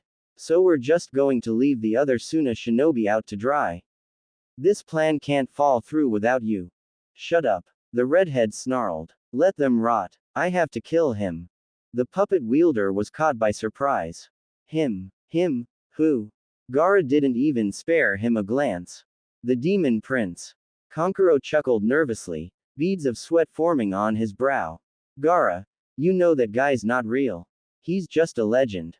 Not so. He's the one Temari has been slinking off to meet. The Jinchuriki's voice was thick with disgust. He glanced over his shoulder and Kankuro felt his stomach flip in terror at the look in the redhead's eye. Now shut up and do as I tell you or I'll give your blood to mother. Kankuro could do nothing else but follow. As they always did, the walls of Konoha's underground tunnel system dripped with moisture. Temari found it incredibly difficult to feel her way around in the dark, but managed, the Kikaichu, riding on the back of her hand, making soft clicking noises. The roots that held the walls felt like bloody veins between her fingers. If she closed her eyes, she could almost imagine that the wetness between her fingers was a life-giving fluid rather than water. She paused, shivering at the gory thought. Indiscernible whispers floated to her ears, the tunnel seemed to breathe. She squeezed her hand into a fist, cold fingers stinging her warmer palm. The beetle clicked. But, the whispers grew louder, the echoes clearing into a pair of timid voices. Temari's fear evaporated like morning mist. Those were not the murmurs of a phantom. She retraced her steps, nearly colliding into two children as she rounded a corner. Ah! The girl screamed. They've found us, Udon-kun. Run, Moegi-chan. Scowling at their screams, Temari lashed out, grabbing both youngsters by the backs of their shirts. Quiet down. You want to bring the entire village down here. I'm not the enemy. The two stopped struggling and the boy struck a match, illuminating their faces. But, you're a Suna nin. The girl sniveled. Temari held out her hand, showing them the Kikaichu. Yeah, and I backed out. Udon adjusted his glasses, squinting at the insect. It's definitely one of the Aburame bugs. I think we really can trust her, Moegi-chan. I don't believe she's lying. Temari blinked as she took in the two preteens' visages. Hey, you're those brats that my brother picked a fight with. Where's the other one of your group? The carrot-haired girl glared at the older woman before crumpling into tears. Her companion hugged her awkwardly, sniffing. He looked up at Temari. Konohamaru-kun was supposed to come with us. But he left. He said he had to help his grandpa, the Hokage. She felt the blood drain from her face. The brat was just a kid, what did he think he could do? No way, but the Hokage is fighting against my father right now. A twerp like him will just get fried. Your father. The case cage. You're related to the case cage. Then can't you go and do something? Moegi cried harder. If you're his daughter then why don't you stop this? Temari stiffened before wilting. She looked away from the two. I can't do anything either. Admitting that was a hard pill to swallow. He may be my father, but that hardly counts for anything, he's practically a stranger. If I got in the way, he'd cut me down like anyone else. Silence fell over them, broken only by Moegi's sobbing. An echo reached them, something had shifted, a fallen rock perhaps. Temari's senses went on high alert, a kunai appearing in each hand. Her eyes scanned the darkness, but saw nothing. She shifted her weight to the balls of her feet. Put out that match, she said, we've got to get moving. Follow me. Udon did as told, dragging Moegi along by Konohamaru's scarf. The match sputtered and died on the wet ground. Temari had a feeling, though, that it wasn't enough. There was no moss this deep in the tunnels to quiet their footsteps and she wasn't sure if the other two knew how to walk on walls yet. Wah! Moegi hiccuped loudly, falling to her knees without warning. Temari skidded to a stop as the boy knelt by his friend, fruitlessly trying to console her. Temari marched up to the two and hauled the girl to her feet. Quiet. Stop crying. I'm trying. Moegi hiccuped. ICC can't street stop. Temari pressed her lips together, having experienced hysterics herself before. Udon looked up at the blonde with doleful eyes. They were both still children, just a couple kids with dreams who had only read about war in books. This was a world-altering experience for them. I was right to back out, she thought. This invasion, this provocation of war, it's wrong, on more levels than any of us realized. Temari furrowed her eyebrows and yanked Moegi onto her back, hooking her hands under the girl's knees. The red-headed girl pressed her nose into Temari's shoulder, still crying. The blonde glanced back at the brunette boy. Take hold of my elbow, okay? And don't let go. If you have to sprint to keep up, sprint, got it? Udon nodded and grabbed onto her. Once she was sure that the boy's grip was secure, they took off running. The earth squished beneath their sandals, too noisily for comfort. Moegi cried softly into the shell of her ear, drowning out any smaller sounds she could have picked up. Udon stumbled, but managed to keep himself from falling, working his legs to keep up with the taller ninja. A light appeared ahead, much to Temari's relief, and they burst out of the earth into the open air and sun. Right into a group of sound nin. Temari swore under her breath, but took advantage of them not attacking. With her Suna Hittite in plain view, they didn't think she was a threat. Suna-san. One of them called as she slid Moegi off her back, you've got hostages. Things have gone bad here, but with those two you may have saved us. Udon glared up at the blonde. You liar. Temari rolled her eyes, drawing several throwing stars. Don't be so naive, kid. Futon. Kaden Shuriken. The shuriken tore through a number of the Oto shinobi, the blades having been extended several feet thanks to wind chakra. Blood sprayed into the air and freckled her cheeks and forehead. She held up a kunai defensively, shuriken nestled between the K-nucleus of her other hand as she stood over the two children. Get back, she shouted as the invaders charged her. K's no yeba. The children vanished into the foliage, but this time the sound nin were ready for her and they dodged the blade of wind with ease, her attack only managing to hit one of the nin. However, that still left 8 ninja out of what had been a group of 12, and that was 8 too many. 4 she could have handled. Otogakure was a new village and its quality of ninja were still mediocre compared to Suna's high-quality genin, but no matter what was said, quantity had a sharp edge on quality when it came to warfare, and Oto had cannon fodder to spare. The remaining 8 regarded her warily, forming a half-circle around her. The leader of the sound squad glared at her, twirling his kunai in his hand. Aren't you gutsy? Going against protocol? A traitor your own country. The only one I've betrayed is the case cage. Temari snarled, I act in the best interests of my village. She could see the bulge of the man's cheek as she grinned beneath his mask. I'm not going to kill you. No, I'm going to drag your sorry carcass to Lord Orochimaru and let you answer to him.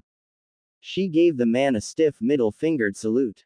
Up yours. I answer to none but the case cage, so Orochimaru can kiss Suna's big, sandy ass. The group exchanged glances, laughing breathily. The sound sent shivers up Temari's spine. Of course, you don't know.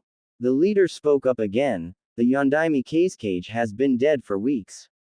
So, you know, in a roundabout way, the one you answer to is Orochimaru-sama. Temari felt as if her heart had stopped. They killed Otou-sama. Rage bubbled up within her, a fiery, boiling mass of hate writhing in her blood like a living creature. Her face reddened with unbridled anger and the shuriken points dug into her palm. They killed Otou-sama. The group's leader gurgled, a horrible red flower blooming from his neck. He gripped at his neck, fingers prodding through the ravaged flesh into his esophagus. He coughed, blood dripping down his chin and collapsed. Alarmed, the other nin stared at their dying comrade. What the? Limbs went flying, quickly followed by the sound shinobi's screams. Futon. Ken no Zanzutsu Jutsu. Temari whispered. 3 of the enemy writhed on the ground, moaning as they clutched their now useless legs, the backs of their heels and knees destroyed. Of the other 5, 2 were unscathed, one was missing his fingers, another's arm rendered immobile, and the last sported a badly bloodied skull, his left ear clean gone. Temari ground her teeth to the point of pain. The remaining capacitated ninja stood against her, their stances defensive. She held her own weapons out, preparing to attack them again. The sound troop dug their toes into the ground and hightailed it in the other direction. Temari desperately wanted to chase after them but forced herself to stay put. Legs trembling, she forced her anger into a tiny, uncomfortable knot in her stomach. The sound group was not important, they were hardly even a threat, Udon and Moegi were important. She exhaled, feeling calmness wash over her as she got her emotions in check. Professionally, she attended to the remaining, writhing ninja and mercifully slit their throats. She wiped her bloodied hands on the grass and stood, walking to the cave and surrounding foliage. She brushed a draping fern aside with the back of her hand. Moegi-san. Udon-san. It's all clear, she called. There was no response. The children had gone. Konohamaru hardly noticed the smoke even as it brought tears to his eyes and scorched his esophagus. Konoha was on fire, but neither he nor his foxy companion had abilities with which to put out the flames. Thankfully no one was in need of being saved. Perched atop the gray Reynard's back, the two dashed past. The buildings would just have to burn. Tsutsuma's padded feet made no sound on the ground, so different from the Inuzuka dog's noisy claws, Konohamaru thought. But now was not the time for such trivial thoughts. His home was currently being used as a battleground and he was better off planning ahead. An squadron of sound nin emerging from within a collapsed building was the perfect example of that, he observed ironically. The masked assailants charged at the two without hesitation. Tsutsuma-kun. High ground. The young Sarutobi exclaimed. The fox snarled, leaping back out of the reach of the shinobi's weapons and took to the rooftops. The enemy was hot on their trail, following from below. Glancing down at them, the brunette boy pulled down his eyelid and stuck out his tongue. Kunai whizzed by his ear and he threw several back, but didn't manage to hit anyone. Tsutsuma made an unexpected sharp turn and Konohamaru went tumbling off the animal's back. The enemy descended upon him like a pack of wolves and he scampered to his feet. The Sanbi leapt onto one man's back, biting deeply into the Oto nin's shoulder. The man screamed, stumbling back as hot blood quickly soaked his clothing. Taking advantage of the momentary distraction, Konohamaru made a handseal, a swell of smoke exploding from his feet to hide him. The men held their weapons at the ready, prepared for anything. Or so they thought. Mina-san. The well-endowed, stark-naked woman crooned, surely you don't want to hurt me. She moved to cover her most intimate places with delicate hands. Wouldn't you much rather play with me? Because I want to play with you, ooh. She winked, and blew a kiss. They dropped like flies. The busty brunette smirked and transformed back into a young boy. Konohamaru laughed, clutching his gut. Ha ha ha. Behold, the world's most deadly jutsu, the technique which even the greatest cage falls prey to, Oryoku no Jutsu. Still grinning, he turned to his kitsune friend, climbing onto the creature's back. He tried to seem unaffected by the sight of Tsutsuma's bloodied muzzle. The fox, however, was unfooled, and comfortingly wrapped a tail around the child. Are you sure about this, Konohamaru-kun? He growled softly. Konohamaru swallowed thickly, but nodded. I'm sure. Grandpa isn't a young Hokage anymore, he's going to need our help. Tsutsuma coughed and took off running again across the rooftops. The fox could run faster than most ninja and they were rapidly approaching the final arena, which stood out like a giant fishbowl. The sounds of crackling fire and breaking wood beams faded, but, even though there was no one to be seen fighting outside the enormous building, screams could be heard echoing from inside. A man's throat collapsed with a sickening sound not unlike a plastic cup being crushed. He collapsed, bloody and writhing, without so much as the ability to scream. Naruto snapped his hand back, his claws flinging into another ninja's forehead. He could feel the ridges of the man's brain tissue under the pads of his fingertips. The enemy fell and died with a soft cry. Cringing, the yellow-haired demon cleaned his hand of gore by running it through the hair of another one brave enough, no, not brave. Just stupid, he thought, to charge at him. Caught off guard, the man stumbled and backed up into the ranks, eyes wide. Where do they all come from? Naruto wondered. The Odo forces, while unskilled, were seemingly endless in number, with a Sunanin occasionally popping up amongst the mass. The idea itself was highly unrealistic. He knew they weren't really endless, but while he could go on killing like this for hours, it was the blood that was proving to be a problem for him. His body hummed, muscles taut. The smell of blood was deep in his sinuses, he could practically taste it, and he panted, salivating uncontrollably. He wiped away the trail of drool trickling from a corner of his mouth. If you want to live, Naruto rasped, get out of Fire Country now. Or I'll devour you all. This is my territory, and no one touches that village but me. The smart ones turned tail and fled. The cocky idiots remained and ran at the demon. Naruto glared at the group, his tails whipping out to grasp their necks. The limbs tightened and twisted. 8 men dropped dead with a simultaneous snapping sound. Several more fled. The others paused, more cautious than ever, but Naruto hardly noticed them. He could feel his pupils dilating, teeth growing sharper. His throat felt parched and there was a hefty supply of meat, human meat, all around him. Pain exploded from his abdomen and he looked down to see a man sticking him with a kunai. At first, the masked invader thought the demon was collapsing forward due to the wound, but the teeth of a carnivore sunk into his neck. He screamed, hands flying up to grasp at the blonde's head desperately. Naruto tore out his jugular. For a moment he stood in a daze, blood dripping down his chin. Then, quite suddenly, he dropped to all fours and vomited. Damn, he muttered. But the smell of stomach acid had overpowered the reek of human blood, allowing his sense of mind to clear. The remaining ninja had taken off once he'd bitten that last one, convinced that he wasn't kidding when he said he would devour them. Naruto stood, a bit shakily, and spat bile and blood. Not that he had been kidding in the first place, most demons had a berserker reflex when it came to human blood. Few could overcome that bloodlust. In the past, controlling the desire had not been too much of a problem, but with his 16th birthday so close, his senses were destabilizing to make adjustments for the final tale. And father's death, he thought bitterly. The smell of blood was still thick in the air and he quickly left the tainted area before his bloodlust went on the rise again. He perched himself in the highest tree in the area, gazing across the sea of green trees. Smoke rose from within the walls of Konoha, but that was not his concern nor was he concerned.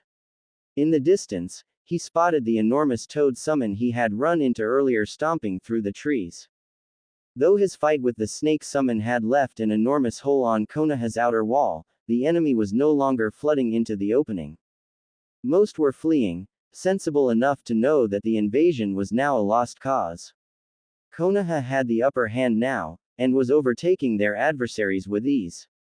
From this vantage point he could make out the howls of the Inuzuka clan dogs and even hear some of the names of jutsu being called out. There was an almost silent humming sound flitting through the air. Shit. He let go of the tree and allowed himself to drop. A shuriken whizzed overhead, lopping off the crown of the tree. The weapon crumbled into sand and rushed at him.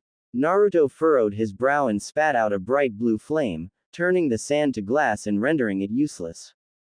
His tail lashed out, catching him on a branch. He stared out through the foliage. The wind rustled as if response to his anger. Gaara-san. The redhead emerged from the trees, his face a distorted grin. The sand encasing his body was restless. A second form hesitantly emerged from the trees and Naruto's eyebrows rose in surprise. He must be Temari's other brother, Kankuro. He is real, he heard Kankuro mutter. Demon Prince, Gaara announced, I have come to kill you. Smirking lightly, Naruto allowed himself to drop into view. So formal, Gaara-san. It seems unlike you. Why the change? Gaara met the Hachibi's smirk. You aren't an insect. The blonde's eyes curved into slits. Is that so? I suppose I ought to be flattered then. His cheerful facade dropped. But you won't kill me. Don't be so sure. Gaara snarled. The gourd on his back slid across his arm and face, giving itself the falsetto appearance of stretched leather. Kankuro had never been more afraid than he was now. He was not afraid of many things and he feared those things with good reason. First and foremost was his younger brother. Gaara was not just a force to be reckoned with, he was a force of nature, a living embodiment of humanity's sins. But there was one thing he had always believed in, and it was something that even applied to the monster that was his brother. There is always someone stronger. Despite that, he had never truly believed that he would ever encounter the person that could make Gaara's power seem small, not in his lifetime at least. Yet here he stood, eyes locked on the golden haloed being with blood down the front of its Haori, who radiated such a presence that he didn't even notice his brother transforming beside him. He looked into the tailed being's alien blue eyes and knew. Gaara didn't stand a chance. He also knew that there was nothing he could say or do that would change Gaara's mind about fighting this other demon. His red-headed little brother would sooner suffocate him with sand to shut him up than back out of this. If Temari were here, she would have spoken up, regardless, but Kankuro wasn't like her in that aspect and he found himself slinking out of sight to safety. Sorry, Gaara, he thought to himself, maybe if we were back home you'd stand a chance, but you forget, this is his turf and you don't have hundreds of miles of sand to save your ass. Where do you think you're going? Gaara spoke suddenly, turning his head to look upon his older sibling. Kankuro felt the hairs on his arms stand on end. Already half of Gaara's face was transformed. He swallowed tightly. Out of your way, he said hopefully. Something pained flashed through the redhead's eyes and the sand crawled over more of his body. No, you're doing it too. You're in on it with Temari, aren't you? You're betraying me too. Gaara, Kankuro whispered, astonished. How can you say that? He shouted. You never trusted us to begin with, so how could we betray you? The tail dropped into existence. He could hear Gaara's pointed teeth grinding together fiercely and wondered if he had been wrong, if, in his own emotionally stunted way, Gaara had trusted them. Or at least had tried to. He made plenty of death threats, but the two older siblings got away with things Gaara usually killed people for. The demon container seemed to explode, rushing at the brunette furiously. I'll kill you before you can betray me. Overtaken with fear, Kankuro braced himself for death, but found something soft hit him instead. Fingers wrapped around his forearm and pulled him up. He opened his eyes to the face of the yellow-haired demon. Naruto didn't yet glance at the man in his grip. He pressed his back against a tree trunk and peered out at Gaara, who tore at the trees angrily. A deep gash had been cleaved into his shoulder, an attack meant for Kankuro. Said human gaped at him, speechless. Why you? Why, that? Naruto turned his gaze to the paint-faced shinobi. You'd best get out of here. Find your sister, if you can. It's true then, the older male said. You know Temari. Yes, but it's the least of our worries right now. Turning from Kankuro, he mumbled into his sleeve, Kanko-chan. The head of a tiny fox emerged from the clothing, its serpentine body slithering out to hover by his ear. The peach-furred fox blinked at its master with beady, vertically slanted eyes. It made a soft crooning sound and opened its tiny mouth in a yawn, nuzzling its head against Naruto's cheek. Kanko-chan, I need you to find someone for me. The mouse-sized creature blinked. Her name is Temari. She comes from Wind Country. It shouldn't be hard for you to track her. I left a kiss on her cheek. You kissed my sister. Later, Kankuro-san. Naruto snapped. Kanko-chan will guide you. Take this to Temari as well. He handed the other male the small fan Temari had given him so long ago. Now get going. Gaara had found them, due to Kankuro's surprised shout, and Naruto shoved the puppet user off the branch as he leapt toward the other Jinchuriki, claws extended. Despite his surprise and growing anger at the yellow-furred demon, how dare that weirdo kiss his sister, he caught himself quickly, skidding down the bark to the grassy earth below. Though some long-forgotten part of him screamed to stay and help, though help who, he wasn't entirely sure. He knew better than to look a gift horse in the mouth. He glanced curiously at the pipe fox as it tickled his ear and made his getaway. The arena was in poor shape. Of course, that was due to the shinobi battles taking place everywhere. Battle arena indeed, Konohamaru thought. He wove through the ally and enemy force with ease. No one could spare to let down their guard to gaze after a small boy on a fox. That didn't prevent a few from falling to their deaths as they strangled out an astonished, fearful cry of, "Demon Fox." Tsutsuma used speed alone, not chakra, to run up the wall of the jutsu-beaten arena and to the cage platform. However, Konohamaru's grandfather was not among the nin settled there. Instead, he found his eyes settled upon a gray transparent box, tinted violet with chakra. It was impossible to see inside. Trees curled and twisted on the rooftop like many crippled bonsai. A dozen Anbu stood around the barrier, their hands twitching restlessly, their expressionless masks staring out from under their hoods like shinigami waiting to swoop in on a kill. But they weren't bloodthirsty, they were agitated and more than a little afraid. Konohamaru urged Tsutsuma toward them and the fox settled gracefully by a cat-masked ninja. Honorable grandson, the Anbu squad leader exclaimed, identified by the white cloak he wore. You shouldn't be here. It is dangerous. Konohamaru shot the man a look. Too bad. I'm not going to sit by while the enemy invades the village I'm named after. He slipped off Tsutsuma's back, standing tall. Now, what is going on? The white-cloaked ninja hesitated before consenting to the boy's demand. Suna has betrayed us. The cage was Orochimaru in disguise. I believe it's sensible to assume that Suna is not aware of the replacement. Orochimaru's guard nin erected this barrier before we could reach Sandaime-sama. There's no way through. Then Orochimaru, he has used a forbidden jutsu. Edo Tensei. Edo Tensei, he has raised the dead to fight, cowardly serpent that he is. The Shidaime-sama and Nadaime-sama are fighting Sarutobi-sama right now, I imagine. The preteen's eyes widened in horror. No way, we've got to get in there and help.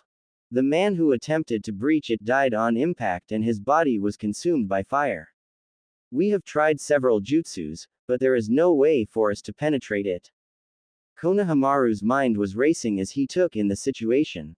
His eyes roamed over the enormous chakra barrier preventing anyone from helping his grandfather. No way to break in. Then, just like a safe, his eyes lit up. I've got it. Hey, you, red-haired chick. He called, running up the roof, slipping just out of the Anbu's reach. Said shinobi gave the boy a strange look as he approached, three-tailed fox by his side. Weirdo. What the fuck do you want? Is there any chance you could let little, ol me in? Pretty please. She laughed mockingly. Dumb ass kid. Of course not. What are you, retarded? Konohamaru pouted exaggeratedly. Fine, if you won't let me in, maybe your friend will. Hey, you, big guy.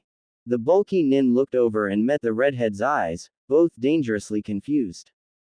The hell? Language. Tayuya. She whipped her head around as the boy vanished in white smoke. What are you? Her words died in her throat, eyes widening to an impossible size. The other ninja's face bloated with red. Oh my. Ah. Hello big boy. Crooned a very curvy, naked woman with Tayuya's face. Won't you let me in? I've been so very bad. I need Orochimaru-sama to punish me. Unless, she lifted her shoulders minutely, pressing a finger to her bottom lip, unless you want to do it.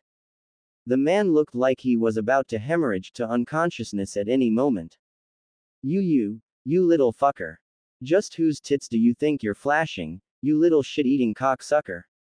Tayuya. No, but it was already too late. The woman leapt out of position, her concentration on the barrier jutsu dissolving into rage. I'm going to fucking kill you.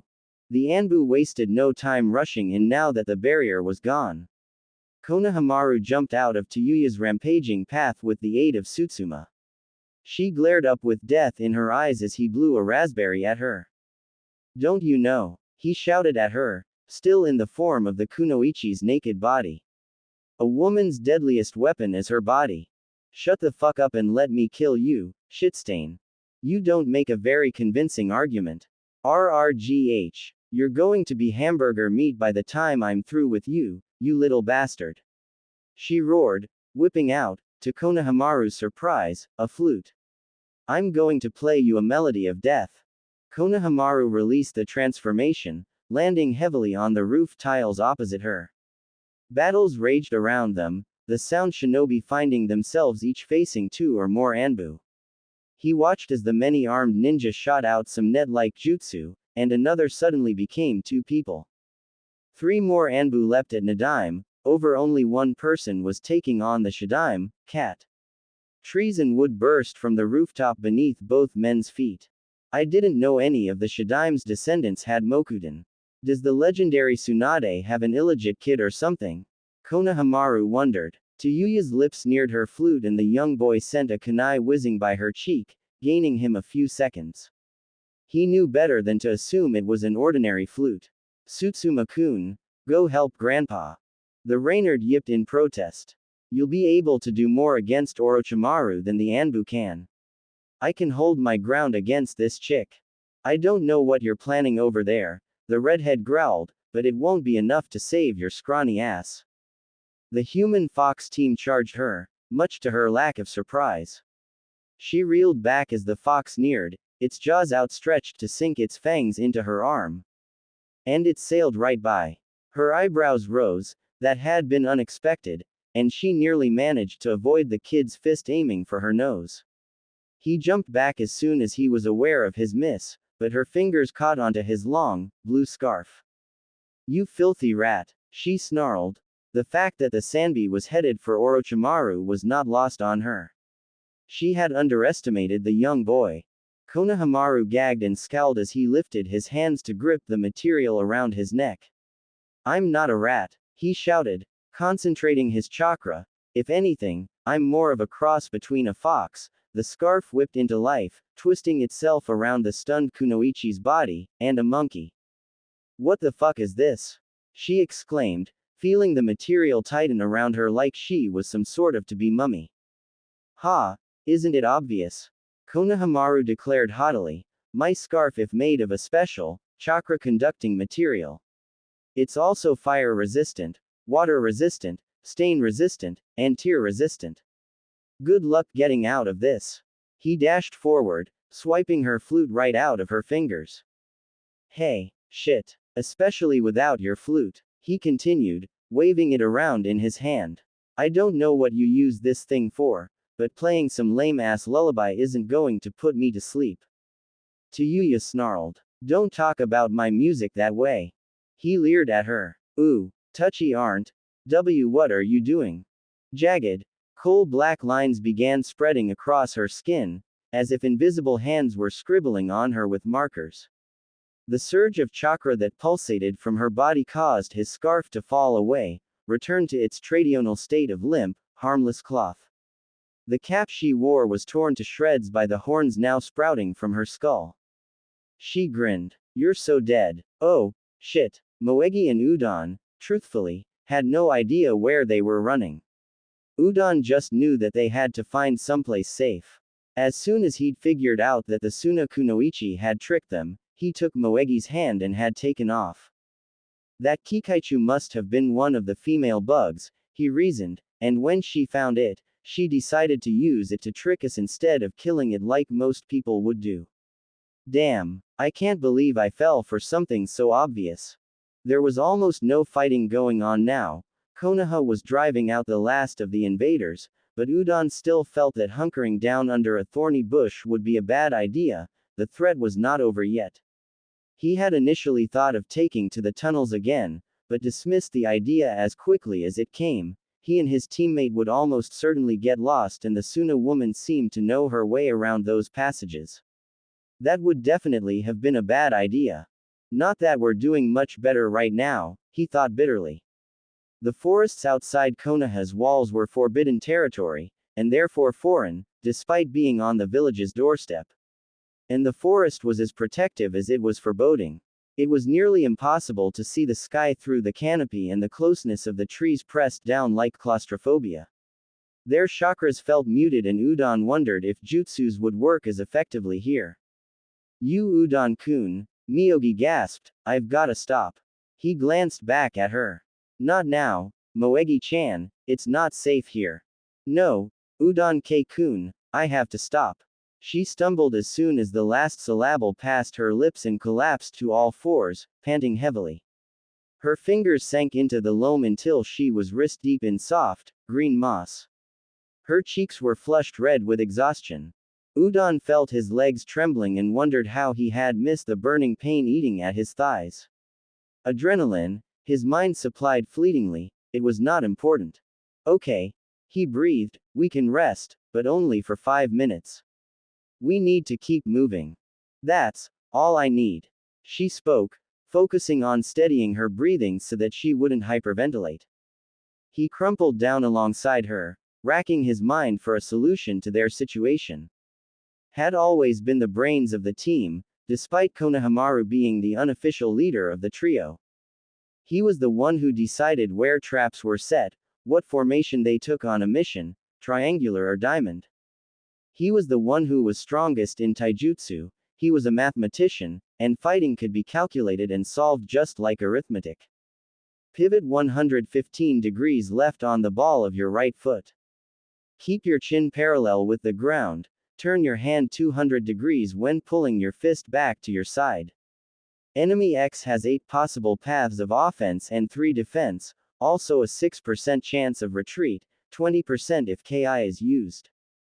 If the enemy is a Suna shinobi, there is a 63% chance of futon, 27% of doden, chances of lighting and water release jutsu non-existent, enemy uses wind, use fire. Enemy uses earth, use lighting, I don't know any fire or lightning jutsu, retreat, run, run, run, don't scream. Shinobi Handbook Rule number 25. A good shinobi never shows his or her emotions. Oh God. Pretend you can't feel it, don't scream, don't scream. Udon buried his face in his hands, struggling against the need to sob. What to do? What was he supposed to do? What could he do? Hey look, it's Udon the robot. Why don't you smile for us, robot boy? Robots don't eat, right? So you won't be needing this lunch money. You're too smart. Nobody's that smart. Another 100% on your test. Mom is so proud of you, Udon-chan. It's okay. He's a robot boy, so it's not like he can feel anything anyway. Hey, leave him alone. You're supposed to be really smart, right? Can you help me study? I really stink at math and I'll be grounded for sure if I get another D. Leave my friend alone or I'll beat you all up. What?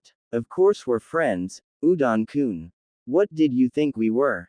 Udon-kun. You came. Udon-kun. This is Moegi-chan. She's cool. She's going to sit with us at lunch from now on. Udon-kun. Udon-kun. He jumped to his feet, startling his teammate, tears furiously rolling down his cheeks. Udon-kun. Moegi murmured, kneading the ache in her chest with her thumb. We have to go back and help Konohamaru-kun. He told her firmly. She looked up at him with doleful eyes. Udon-kun, what can we do? Konohamaru is stronger than you and me, and, he wanted us to be safe. What could we possibly? Something. He cried out, bursting. We can do something. I don't know what, but I can't let him put himself in danger like that when we're out here running around like a couple of headless chickens. He wiped at his tears and dribbling nose, he's my best friend. My best friend. And when I die, I don't want to be old or poisoned or anything like that. I want to go down protecting my best friend's back. Moegi watched in relative silence as his body shook with emotion. Slowly, her muscles screaming, she got up and embraced him, burying her nose in the crook of his neck. You're right, Udon-kun, she said, Konohamaru-kun and you guys are my best friends. I'd do anything for you guys. We can't leave Konohamaru-kun behind, and I'll be damned if I let him leave us in the dust either. The two broke apart, wiping their eyes clear. Finally, they lowered their hands and exchanged determined gazes.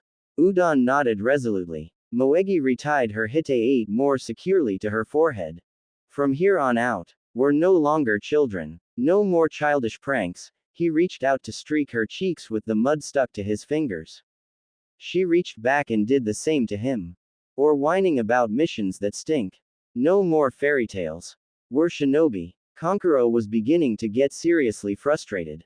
Not only had the pipe fox not yet tracked Temari down, but now some overly dramatic-haired rookie had run up from behind and starting yelling all sorts of stupid challenges. Kankuro hated rookies. They were all too cocky, all thought that they were indestructible and that being a ninja was equal to playing hero.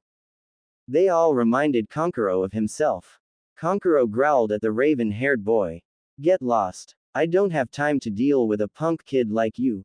I've got more important things to take care of than playing ninja with the stupid Uchiwa brat, yawn. The younger male snarled. It's Uchiha. No one cares, loser. Ha ha ha.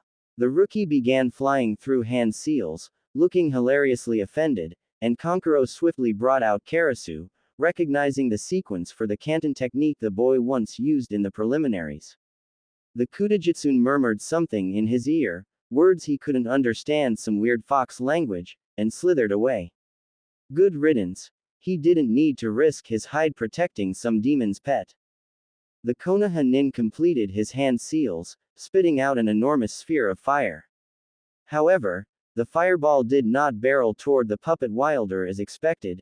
Instead, it exploded like a firework, tendrils of flame running rampant through the air. The Konoha genin's eyes widened and he wasted no time jumping out of the fire's out-of-control path until it burned itself away. The hell? His eyes darted around, Sharingan eyes blazing. The air, it's full of chakra. This whole damn forest is a powder keg. He was at a loss. Almost his entire arsenal of jutsu was now hazardous to his own well-being. Kankuro's laughter echoed through the trees. Is breathing fire like some wannabe dragon the only thing you can do? And it looks like you don't even know the elements of your own country, yawn. Pathetic. You can't use those kind of cheap party tricks in here. It's not called the demon forest for nothing, you know. It's conditioned for the demon prince's use and his use only. Bullshit. Complete and utter bullshit. But, the Uchiha didn't know that, and it was more than likely true anyway. In reality, Kankuro had been sure that he was about to become Ninja Yaki when he saw that fireball fly out of the Uchiha brat's mouth. However, this could easily be used to ensure the fight was in his favor. The black-haired genin was now hesitant to use any of his jutsu, but Kankuro had no such qualms. All he needed to fight with were his chakra strings, and whatever wild chakra was floating about wasn't hindering that ability in the least. Kankuro grinned. Karasu's mouth clicked open, unleashing a heavy spray of poison gas. The effect was immediate and the Uchiha was forced to abandon his hiding place in order to avoid inhaling any of the fumes. Kankuro was prepared for him, peppering the black-haired teen with senbon, many of which were deflected harmlessly with a kunai.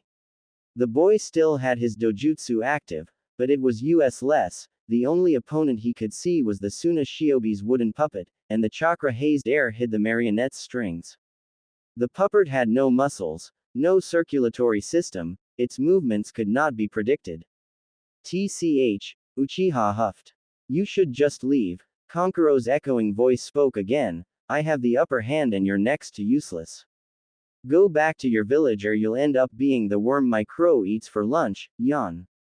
The Uchiha's face reddened with anger, his grip on the blade tightening. Enraged, he charged at Karasu, throwing shuriken and fists that bounced ineffectively off the puppet's wooden frame. Karasu lunged, its arms, too many joints, it's not natural, it's not human, keep it away, curling around to grasp at the younger male's thrashing body. The black-haired boy sent Karasu's eyes rolling with a sharp uppercut, and the head rolled off the body easily. From his hiding place, Kankuro scoffed at the Uchiha, a triumphant expression.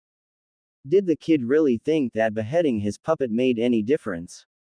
It wasn't a human that would fall dead once its spine was severed. He watched with glee as he unfurled the head's hidden dagger and sent it flying toward the enemy shinobi's skull, snickering at the genin's bewildered face. For a moment, he thought the teen's eyes squinched shut in horror, but a mind-numbing jolt of electricity burst from the Konoha nin's body, causing Kankuro's aim to miss as static jumped up the chakra strings to bite at his fingers. He swore, releasing the jutsu for a split moment. It was moment enough for the Uchiha heir to slip free, shaking somewhat as he was zapped by his own technique. Karasu jumped back into action a moment later somewhat stiffly, one arm popping open to release Senbon. But Kankuro found that there was a problem. No Senbon were coming out. He ground his teeth together, pulling the string harder. The mechanism clicked desperately, but no weapons emerged. Damn it. The little bastard must have partially melted the mechanisms. It's jammed. You're going to pay for that, you little circus freak. For once, the local shinobi hurled an insult back. You're calling me a circus freak with a clown face like that? He did not just insult my face paint.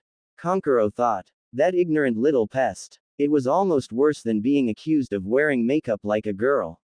Face paint was the mark of a puppeteer, and as the eldest son of the Cage, he was one of few who could wear purple, representing nobility and loftiness. The fan brat might as well have just spat on his teachers' graves. Karasu lunged, its arms flinging wildly.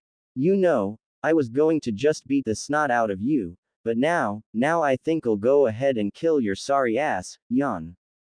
The black-haired teen dodged, but one of Karasu's arms snapped into action, catching the human by the ankle and throwing him into the trunk of the tree he had been crouched on. The boy clutched at his nose, blood seeping out from between his fingers as Karasu's peeled him off the bark, this time throwing his back against a particularly thick branch. How about death by massive head trauma? That sounds fun. The puppet's mouth clicked with a soundless mock of laughter. Or, at least it did until the teen's heel jammed into its body. The boneless puppet arced upward, pushed higher as the Uchiha kicked it repeatedly, his motions almost equivalent to the shadow of the dancing leaf. Shishi Renden, he called out, appearing above the wooden marionette. However, he found his foot collided, not with wood, but a fleshy palm. His eyes widened in shock and Kankuro grinned up at him. Kawerimi, Yan, the Suna nin exclaimed, driving his fist into the other male's pelvis. The Uchiha kicked back in retaliation, but his blow only met wood.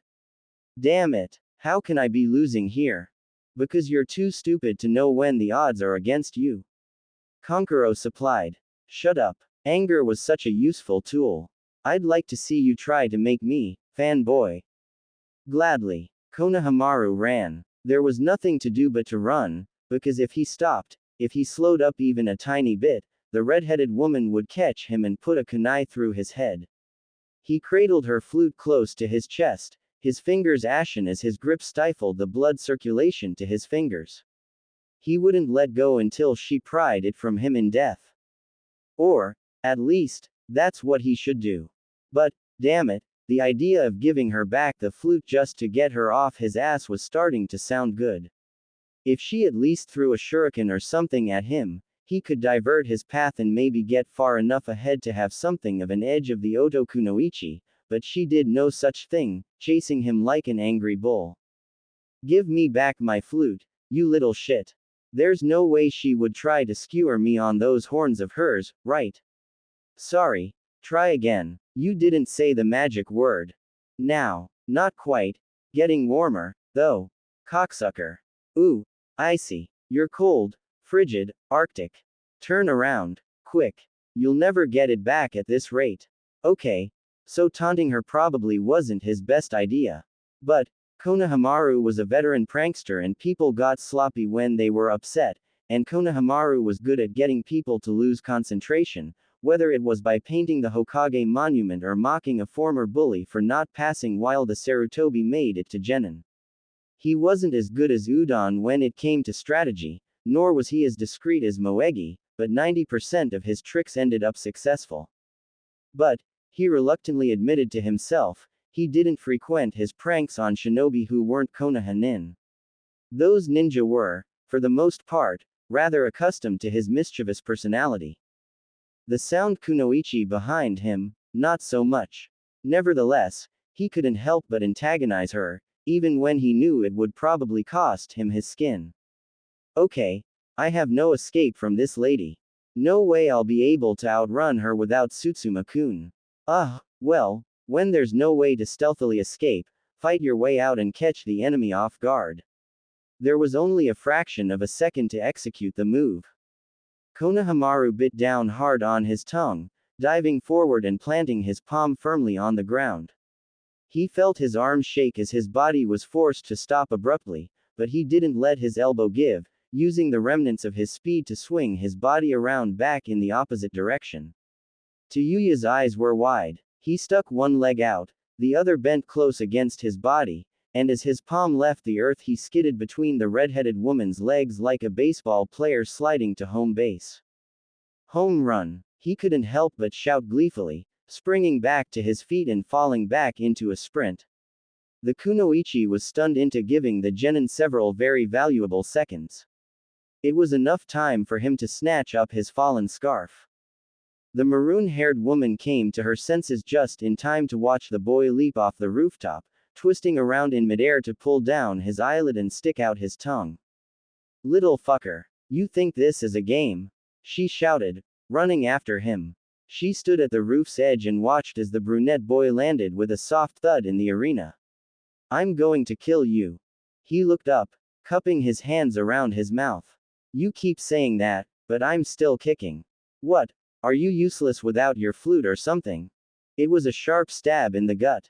She was useless without her flute, she had never needed anything else. But no one has ever managed to steal my flute from me either.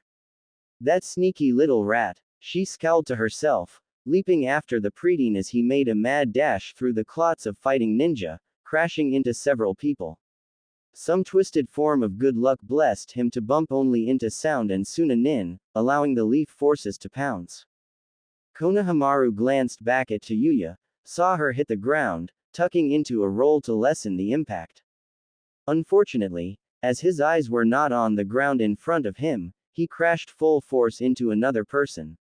A pair of firm hands grasped his shoulders, steadying both of them. Konohamaru's entire body went rigid and he snapped his head up at the taller figure to discern if the person was an ally or enemy. He was met with a high-collared coat, circular-rimmed sunglasses and wild, curly brown hair. Shino raised his eyebrows at the younger genin under his palms and glanced over the boy's head, catching sight of the strange, horned woman stomping toward him, fury burning in her yellowed eyes. You look like you could use some help, the bug user said, turning his attention back down to the preteen. Konohamaru blinked. Yeah, I do. Get behind me. For a moment, Konohamaru looked as if he were going to protest. Had the situation been any less severe he probably would have. But he relented, muttering under his breath. I don't need protecting. Shino held out his arms, beckoning his insects back to him. Don't worry, I won't steal all of your fun. He clenched one hand into a fist and the insects swarmed toward the Oto Kunoichi. What long-range jutsu do you know? None. What about that flute? It's hers. The young Sarutobi exclaimed, pointing at Tayuya, who was now swatting angrily at the Kikaichu. Shino narrowed his eyes at the lack of effect the spindle formation was having. Try using it. What? I dislike repeating myself. The Aburame took several steps forward, setting himself into a taijutsu stance. Stay behind me, and if you see an opening in her defense, take advantage of it. Then she was upon them, a furious, blood-haired, horned demon. He watched her closely. Though her eyes were fixated on Konohamaru, she was well aware of the bug wielder, wrists taut against her sides before launching one fist toward him. Shino dodged easily, hastily making a mushi bushin as her knuckles cracked into the dry earth. The bug clone moved to engage her as he threw several of his insect-rigged shuriken. They struck her arms and thigh, and she let out an enraged howl as she grappled with the clone, tearing its arms asunder only for the limbs to dissolve and reform. Each time, more bugs would latch onto her person, digging into her skin like chakra-sucking ticks. She dropped onto all fours, the clone's fist sailing through the empty air she once occupied. She thrust her leg upward, jabbing the human-shaped mass through its head. The clone was still for a moment, then dissolved. A fist materialized from the swarm and she rolled out of its way as an arm and body followed. Konohamaru placed the demonic flute to his mouth and blew. A sharp, screeching wail emitted from the instrument, and at the sound, Tayuya whirled toward him, looking positively livid. She turned her back to Shino and charged toward the young Sarutobi, murder in her eyes. Panicked, Konohamaru blew several more sour notes, but nothing happened. Shino intercepted the red-headed girl's warpath, jabbing his hand, open-palmed, into her belly. She glared, recognizing the imitation of the Hyuga's fighting style, but felt no chakra stinging her tenketsu. The blow was ineffective. Growling, Tayuya decided to give the Aburame a little lesson in proper technique, driving her fist into the man's gut, unsurprised when he burst into a swarm of insects once again. However, instead of reforming or swarming back to their master, the insects surrounded her, lifting her into the air, pelting their tiny bodies at her like bullets. "Arg, you Sanuva bitch!" she exclaimed, thrashing fruitlessly. The insects writhed, flinging her back down to the earth. The ground spider webbed as her back slammed into the ground, dazing her. She forced herself to her feet, gritting her teeth against the pain and swaying dangerously. "Sukafu Shushuku no Jutsu," Konohamaru spoke up. She glanced up and fell on her butt, miraculously allowing the constricting cloth to stretch harmlessly over her head. Tayuya bared her teeth, her ears stopped ringing, and she reached up fearlessly, grabbing the scarf, and pulled. Konohamaru gave a sharp cry. His scarf was still partially wrapped around his neck, and the sound Kunoichi's yank brought him flying forward into her readied fist. His face felt like it exploded with pain. He crumpled, cradling his nose, blessedly it seemed unbroken, as his eyes filled with tears. One tooth felt as if it might be loosened. "Little rat, give me back my flute." Shino appeared behind the preteen, open palm smacking into her forehead as the insect swarm returned, surrounding her and flinging the redhead across the arena. "Are you alright, Konohamaru-san?" the bug wielder asked. Shakily, the boy got to his feet. "Yeah, she got me good though. Why do you keep slapping her?" "I am not slapping her. It is a taijutsu I call insect palm." Tayuya's figure slowly became visible through the cloud of dust. She screeched, staring at her arms in horror. The bugs had drained her of so much chakra, her cursed seal had powered down to level 1. "Rats. Vermin. Bastards," she wailed furiously. Shino kept his eyes fixated on her. "Listen to me, Konohamaru-san, I want you to try using the flute again." The young genin furrowed his eyebrows. "Why? It didn't work. Just do it." Konohamaru obeyed, playing the instrument clumsily, slowly sounding out a poor mockery of a common lullaby.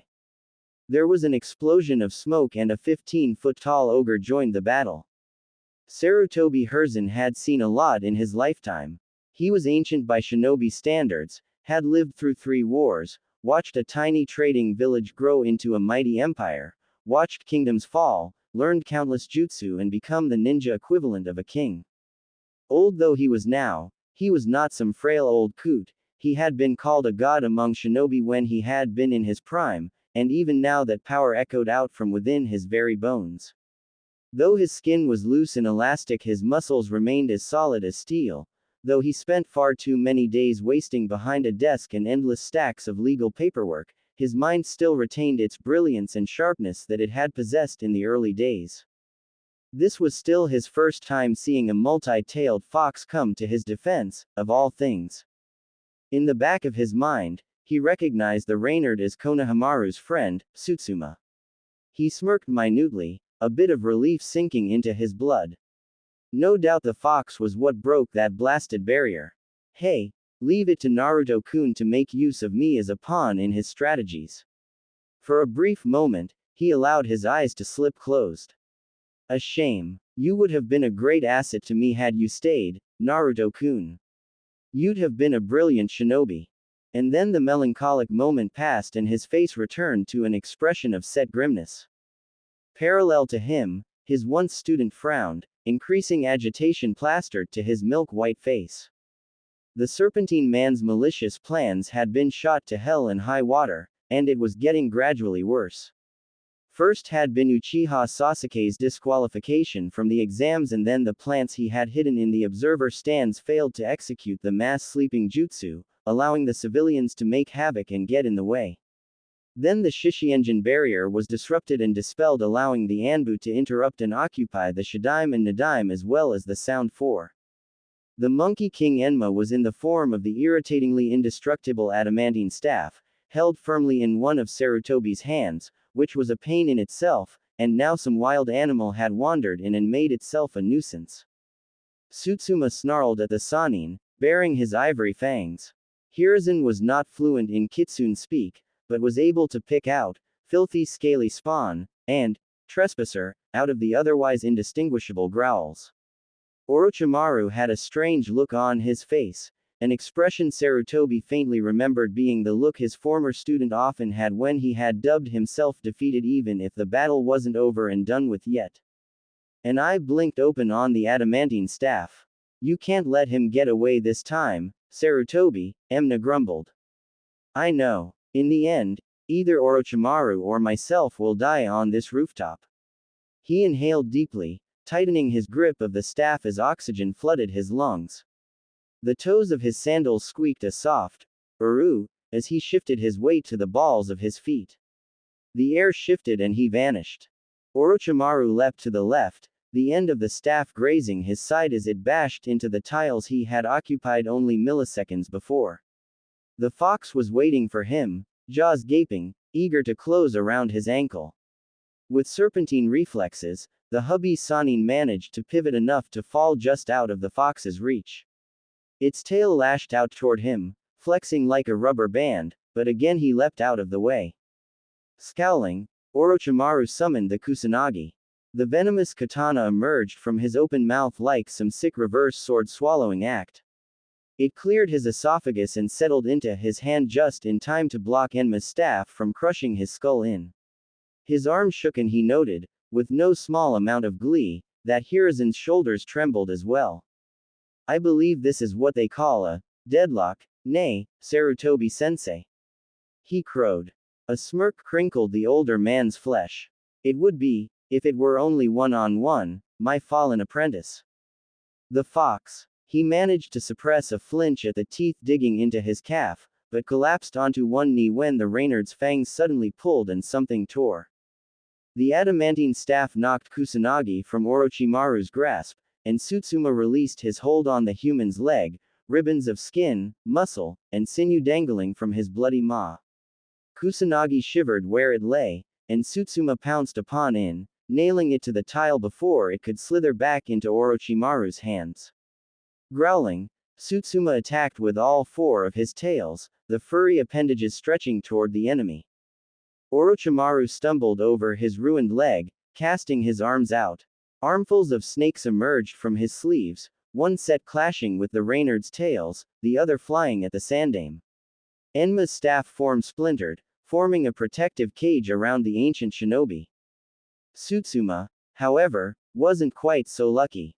The gray fox coughed and growled furiously as the snakes sank their fangs into him. Most simply got a mouthful of fur, but two of them pierced skin.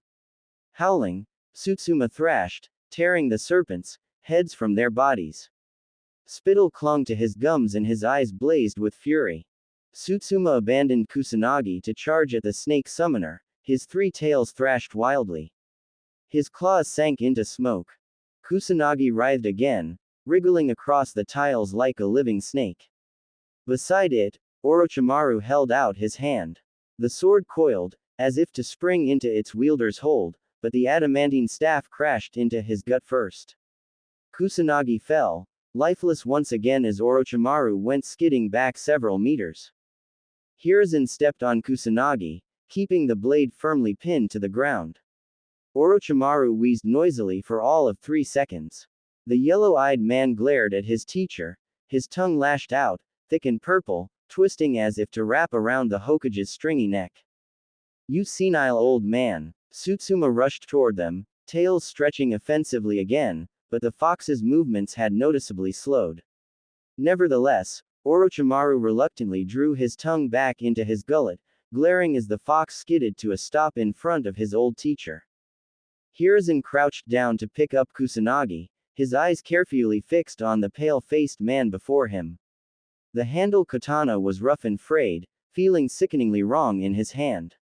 The metal seemed to hum or pulse. He narrowed his eyes at the sensation. This is a demon blade. He shoved the revelation from his thoughts. It was not the most important issue at the moment. He would deal with it later. Orochimaru was incensed. How dare that old geezer pick up Kusanagi as if to use it? He wanted to rush forward and tear the weapon from the Hokage's hand, but that would be nothing short of suicide. The Sannin growled low in his throat and took a step back. A retreat was his best option for survival now. The loss of Kusanagi would not be significant, however irritating. The retreating movement did not go unnoticed by either man or fox, and they realized that they had to make their move now or their prey would twist free from their grasp. Tsutsuma bolted forward, ignoring the sharp ache of the wound in his side. Hiruzen heaved the adamantine staff onto his shoulder and threw it into the air. Enma, Kongo Roheki, the Sandaime shouted, rushing toward the snake summoner with Kusanagi in hand. The staff splintered, once again forming a cage. However, this time it was not meant to protect Hiruzen, but instead to trap Orochimaru. Orochimaru attempted to dodge, but being in the form of many staffs did not lessen Enma's awareness or brainpower, and he crashed down on the sallow-faced man. Orochimaru cried out with frustration, gripping the bars. You stupid baboon. Let me out of here unless you want me to kill you too. Tsutsuma's tails extended, reaching toward the bars to wrap around Orochimaru's neck. Sarutobi stopped just outside of the prison, pointing Kusanagi at its owner. The younger male froze, yellow eyes wide. Hiruzen ground his teeth. Mercy was not an option. Taking the once Konoha nin as a prisoner of war was not an option. Hesitating was not an option. There was only one option. This is the end of you, Orochimaru. Things had been going strongly in Kankuro's favor. The environment had desperately handicapped his opponent, and victory was only a few precise, blood-drawing moves away. Granted, his puppet was not without a few new battle scars to its name, but the battle had been as good as won. That was about 5 seconds ago. Now, Kankuro scowled at the sight of two-leaf shinobi approaching fast, led by a pug dog that was also garbed in ninja attire. Sasuke-kun. The Pinkett shouted. Kankuro groaned in frustration. Arg, you leafs are like freaking roaches. Go crawl under a rock and die, why don't you? You wish, the new male snorted, landing heavily on a branch beside the Uchiha. Geez, Sasuke, what a troublesome guy you are. What are you two doing here? The Uchiha snapped. The bored-looking male slouched further. We're here to drag you back to the village. Forget about that Gaara guy, Konoha has won. Let them take off with their tails between their legs. Hey, Kankuro protested. The Pinkett clasped her hands together. Please, Sasuke-kun. This kind of fight is pointless. Let's just go back. Shut up, Sakura. The Sharingan kid spat. It's the Suna nin's fault that I got disqualified from the exam. Like hell it is. Troublesome guy. The bored one interrupted. You're the one who showed up, not only late, but in the middle of someone else's battle. What do you know, Shikamaru? The now identified Shikamaru sighed and rubbed his forehead. Kankuro resisted the urge to do the same, feeling a headache building up. More than you, apparently, Uchiha.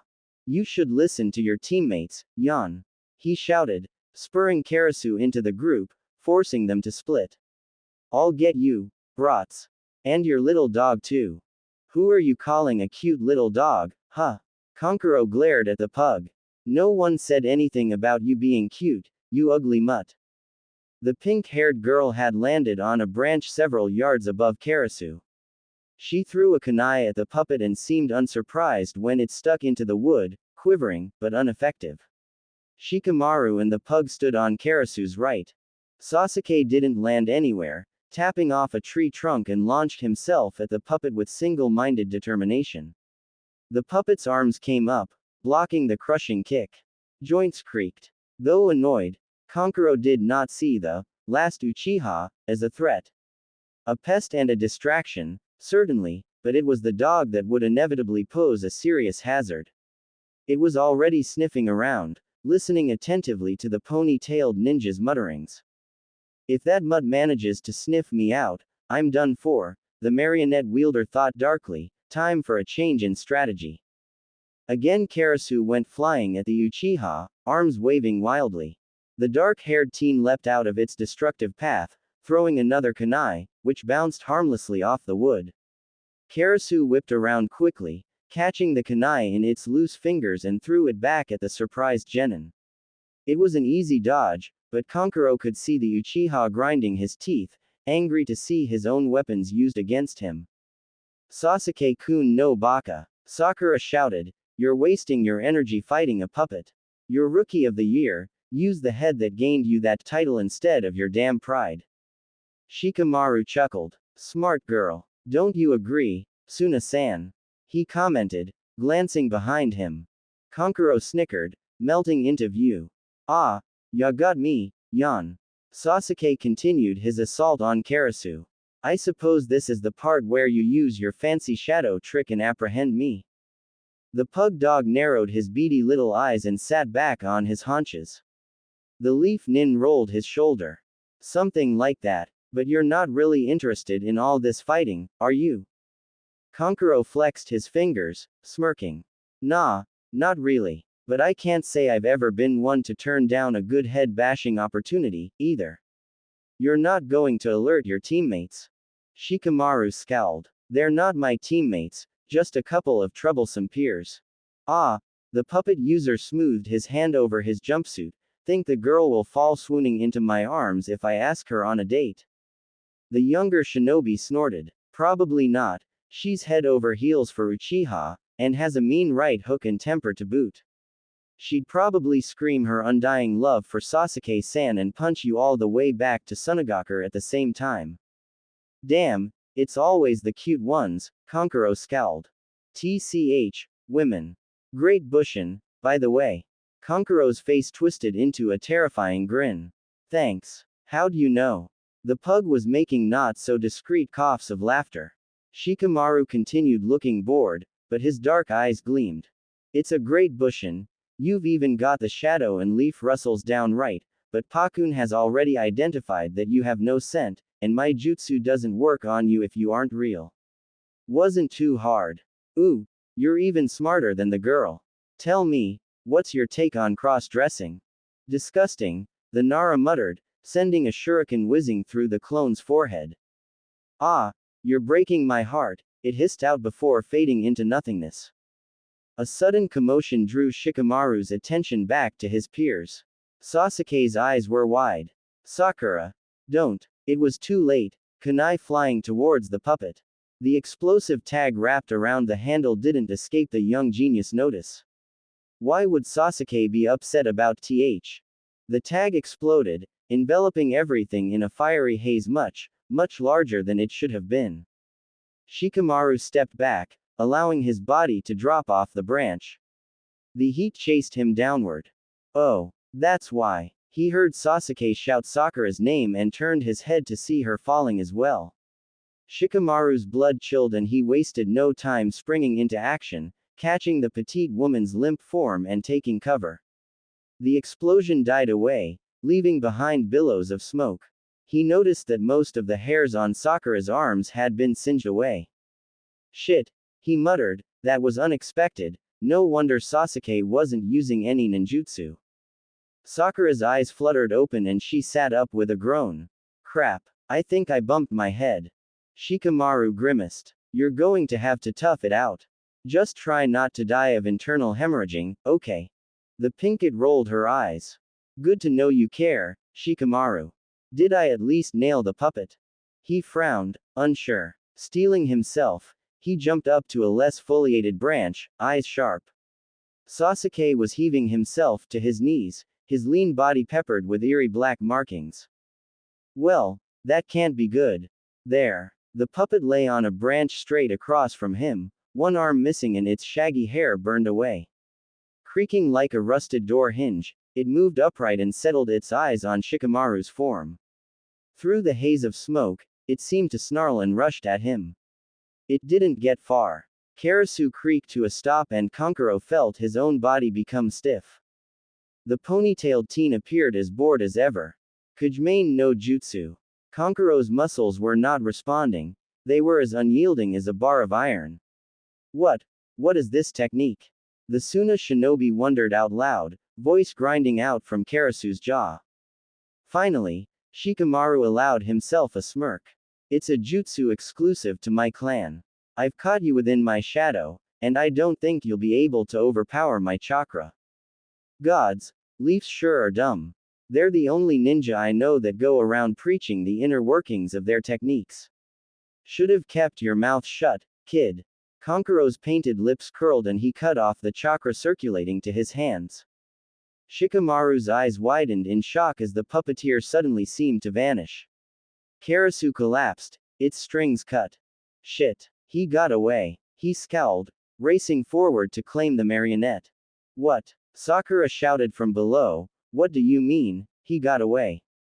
I mean he somehow slipped free of my jutsu. Damn it. Shikamaru felt furious at himself as he dropped down to Sakura's side again. The pug joined them. Relax. We've got his puppet. What can he do without it? The dog asked. Shikamaru groaned. You've doomed me with that question. It's like, what could be worse? Things can always get worse, Pakun. Sasuke yelled suddenly.